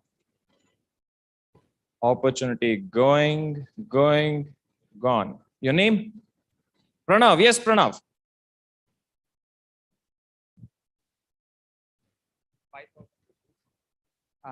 I will skill them on human values within 90 days. Interesting. That's specific. He's saying if his clients gives him 5,000 rupees, he is going to give them human skills within 90 days. Now, again, human skills is not kind of measurable. So how are you going? The person knows what you're selling. So this is where you have to really talk about your product. Steve Jobs. If you're on YouTube, I would suggest you to go and watch all the Steve Jobs videos where he was launching the new Apple product. Now, Steve Jobs, he doesn't know, he's not a technical person. He doesn't know how to make computers. He doesn't know how to make iPads. He doesn't know how to make iPods, but he knows how to sell. And I was told, because I met few people who worked with Steve Jobs back in 90s, they're my professional speaking colleagues in Australia. They said, when that launch used to happen, Steve Jobs used to take this whole auditorium for 3 days before the launch and used to practice. And on the day when he was about to launch, it was as if he's walking into his living room. iPod that he launched. Have any one of you seen how he went about? What did he do?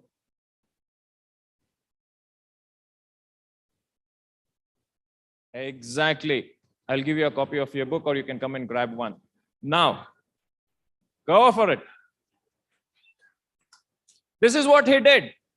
Blue jeans, black t-shirt, He walked up on stage and he took out that iPod and said, how will it be if you have 1,000 songs in your back pocket? Boom. People got to know what exactly iPod does. So how can you tell something to your audience within 1 or 2 sentences so they know exactly what you're selling? Again, Steve Jobs, he went on to say, before pitching to his actual target market, he used to explain it to a 6-year-old. If a 6-year-old boy or girl can understand what you're selling, then you have explaining something simple. Keeping things very simple is very difficult. I repeat, keeping things very simple is very difficult, but that is what is required in today's world. You might say this is a simple sentence, but if each and every word we have researched, as I said, have bounced ideas with all my mentors and have come up with this. First thing that we have to understand here is when we say client or customer, do you know who is your client or customer? Do you know where you are going to get your money from? Are you in a B2B or a B2C market? How many of you know B2B and B2C? Business to business or business to consumer or customer, or is it B2G, business to government? Do you know where that money is going to come? Do you know where that 5,000 rupees is going to come? Have you heard of this phone called BlackBerry? It was there.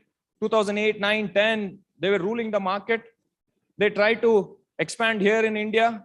They failed miserably first time because they were trying to target Indian business owners and professionals. And they're like, why should I give money for this? Email, telephone, PA, I've got assistants. Why should I use the phone? Then they understood fathers are not the target market. It is their children who are the target market. Management students, engineering students, or boys who think they have already become men, or girls who think they're already become ladies and they're professional. They started marketing. Hey, we are the BlackBerry boys. Because they knew money is in his father's pocket. And father or mother or grandfather or grandmother is ready to spend that money on their children or grandchildren. So are you in B2B or B2C? Where is that money going to come from? You need to be very clear. Next thing, of course, it's about money, rupees. At what price are you selling? 5,000? Great. How much is left for you? Because business is not about just turnover. It is about leftover. It is not about how much you make. It is more about how much you keep. And for that, you need to understand all these margins, which Shubha ma'am was talking about. Do you know your gross profit margin? Do you know your operating profit margin? Do you know your net profit margin? All the numbers, financials needs to be covered. When you say, I'm going to sell. Now, where did you come up with that 5,000? Market, a price. So even I went with that, which means you haven't done your research. You really need to know at what price you can sell and what margin you're going to have. Then, this is very critical. We or I. What's the difference? Now he said I, which means he's the only one person in the team. I'm not saying it's right or wrong, but as an investor, I would think more than twice if I had to invest in a startup. What if something happens, his priorities change, or he decides to go overseas? I don't know. So the business idea that you think you're submitting, you have to understand whether it is a hobby or whether it is a practice or whether it is a business. Hobby, it's a freelance thing. Okay, I've got the skill, I'll sell, I'll make money. That's a hobby. And we're not interested to get your hobbies as a business idea. Practice. Simple difference between practice and business. Practice is person dependent. Business is process dependent. In practice, if the person stops practicing, revenue stops. Lawyers, doctors, architects, accountants, they practice. If they stop, revenue stops. Whereas business is process dependent. They have a team, the show goes on. Now again, in a business, you can approach a business and position it in two ways. Do you want to run a profitable business or do you want to run an investable business? All profitable businesses are not investable. Our family business is in manufacturing carton boxes, those brown boxes. My father started 40 years back. He's still active. Is it a profitable business? Yes, it is a profitable business. Is it investable? No. All investable business may not be profitable. And I'm sure you know N number of unicorns. who are not making profit, but still millions and billions of dollars have been invested. So again, the way you want to approach the business idea, how you want to position it, you need to figure out how are you going to approach and convince the jury with that particular thing. We will give them. So what is that product or service that you're going to offer? That's what. Either you're going to sell a product or you're going to sell a service, which means you're offering a solution. Most importantly, why you? Why should I learn human skill from you? Can you just give me some answers, 3 answers? Why you?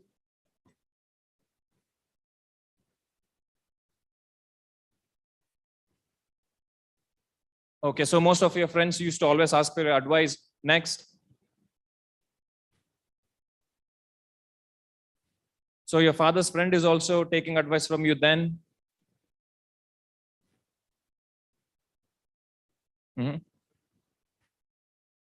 Okay, so great. Thank you so much. Maybe I think he deserves a huge round of applause, sitting in the front row and answering all these questions. Thank you, Pranav. So he said most of his friends will approach him for advice. Even his father's friend has approached him for advice. And whenever someone has got a problem, they are ready to pay to get his advice. Now, I'm no one to say what you have said is good or bad.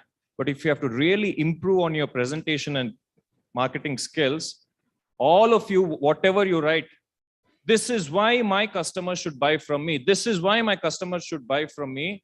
After each sentence, put a comma and write 2 words. So what? My friends want to take advice from me. So what? I have written 2 books. So what? I have educated 5,000 people in Australia. So what? I teach at MBA schools in Australia. So what? Until you reach that kind of an answer where market goes, oh, howda? Why you and not someone else? That is very critical, because you're not the only one. There'll be so many people who would be trying to offer the same solution. So why you? Why not someone else? And finally, this all comes down to time, which is efficiency, and time is money. Can you offer something so quick, so fast, so simple? How easy is it to do business with you? Just taking whatever smartphone they have, can they tap few things and get all the information that they want? For that, you need to be efficient, not just in managing time, but managing every single resource. I know I'm running out of time, so I'll quickly sum up. These are all the things that we expect in your business plan. Oops. Next. Please. Executive summary, which is like in 1 page. Can you tell us what exactly you are trying to sell? Vision. What is a vision? When we say someone is a visionary, what are we trying to communicate? Vision is seeing through your mind's eye, opportunity meeting possibility. Seeing through your mind's eye, opportunity meeting possibility. And only you can see. That's the beauty of opportunity. Only you can see that. I don't know whether it is Simsha or one of those great waterfalls. People used to go and get amazed looking at that. Wow, what an amazing waterfall. Look at God, look at the creator. Sakata is super amazing. But one genius, he looked at that waterfall and said, what a waste for my countrymen. Who was it? Sir M. Vishweshwaraya. He saw an opportunity. And only he could see it because he was a visionary. So what is your vision for that business idea? He passed away, what, almost 60 years back? Still the vision he had, and we are all benefiting from it. So your business idea, do you have that kind of a vision? We would love to hear that. Team. Is it just you, or do you have other people in the team? And some of you asked how to find a team member. That's like, as Santosh said, it's like, how do I go about finding a spouse or a life partner? Very challenging. Now, one word of suggestion. Good friends doesn't mean good business partner. Remember, good friend doesn't mean good business partner. Well, let's say one day you will get married. Imagine you propose to your boyfriend or girlfriend and say, darling, let's get married. In case if our marriage doesn't work out, we get a divorce. Here is the terms and condition. Of course, in marriage, you can't have that kind of proposal, but in business, you should. You should. Otherwise, investors would not be interested. Then yes, what is the product that you're trying to sell? How are you going to reach the market? So you need to know the complete avatar of your target market. Are they on Facebook? Are they on Instagram? Do you have to meet them in person? Where do they hang around? Then yeah, it's not just you. Who else is playing the game? Who else is competing in the same market? Who else is targeting the same money? So this is where you need to understand why you and why not someone else. SWOT analysis, operations, yeah, it goes on. Finally, how much money are you trying to raise here? And how will you continue? Some of you might say, I want to build this big machine or industry, it's worth 10 crores. But here we can seed you with 10,000 rupees to 25 lakhs. How are you going to be sustainable? We need to know that. And finally, MVP, minimal viable product. Have you heard this saying, a picture speaks 1,000 words? Yes, a picture speaks 1,000 words. A PowerPoint slide speaks 10,000 words. A prototype or a minimal viable product speaks 100,000 words. So the machine that you want to develop, the program, can you just show to us? Can we just see and visualize and think, oh, this is what this person wants to sell? Then yes, you have got that upper hand. So pretty much these are all the key things, key elements that needs to be covered. Of course, you can't just give emphasis to 3 or 4. It's not like exam out of 100. If I get 35, I pass. All of it needs to be ticked. Now, I think I can take only one question. Is there anyone who has got one question that you would like to ask? Burning question. Now this, sir, munde ella play madkondu hogbodu. I'll make sure the slide is available. You can answer all these questions. By answering all these questions, you'll be covering what needs to be covered in that particular business plan. As these questions are popping up on the screen, is there one question that anyone would like to ask? 3, 2, 1, gone. Okay.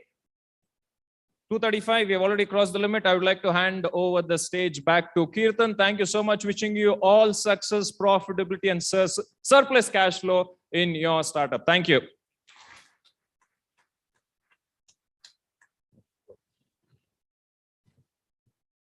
Thank you very much, Mr. Chinmayananda. A round of applause for the speaker. Thank you for energizing all of us, and you have had an influence towards our students. At this juncture, would like to thank all the members, and it's a great event at this, I must call a Punya Bhumi Vishweshwaraya Technological University, because it has produced great entrepreneurs for the country and has given great educationists. And FKCCI has had the pleasure to host the event at Vishweshwaraya Technological University.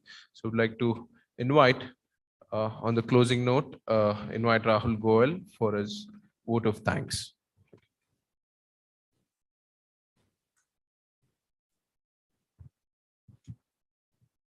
Thank you, Kirtan. On behalf of our President Shri I.S. Prasad, who has envisioned this Manthan program at such a large scale and has taken a keen interest in its day-to-day progress. On the start, I would like to thank Shri Dr. Karisidappa, Vice Chancellor VTU, for providing us this venue and being our chief guest. But unfortunately, he could not join us in presence because of his personal event. I would like to thank Professor A.S. Deshpande, Registrar VTU, for gracing the occasion. I would like to thank Professor Praveen Kulkarni, Head VTU IMEC, for all the wonderful arrangements he has provided for us. I would like to thank Mr. Sachin B. Sabnis on gracing the occasion and addressing us on the opportunities for the young generation in the new Indian economy. I would like to thank Shri Ramesh Patil, past President of Karnataka Chamber of Commerce, Hubli, for joining us. I would like to thank our speakers, Mr. Santosh Hurlikopi, Mr. Sanjeev Gupta, Mr. Karthik Uttu, Ms. Shubha Ganesh, and Mr. Chinmay Anand for the wonderful and informative insights, which I hope was informative to all of you. I would like to thank our Manthan Chairman Abhishek Bogaram and the entire core team comprising of Ankur Basin, Shravan, Pranam, Kirtan, and Tejashree for their efforts in organizing this event. Last but not least, I would like to thank all the students our mentors and members of our committees who have joined the program both offline and online, without whom this event would not be possible. Thank you, everyone.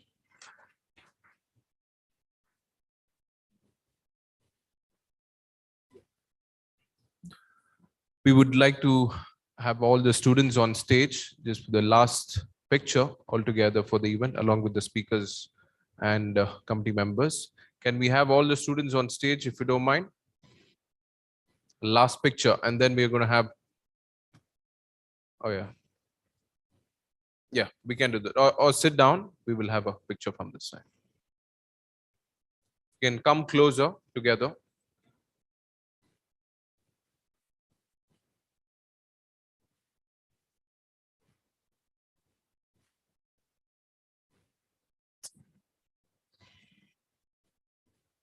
Yeah. Yeah, it's nice if we can have all of you on stage. Please come forward, please. Come down, guys, come.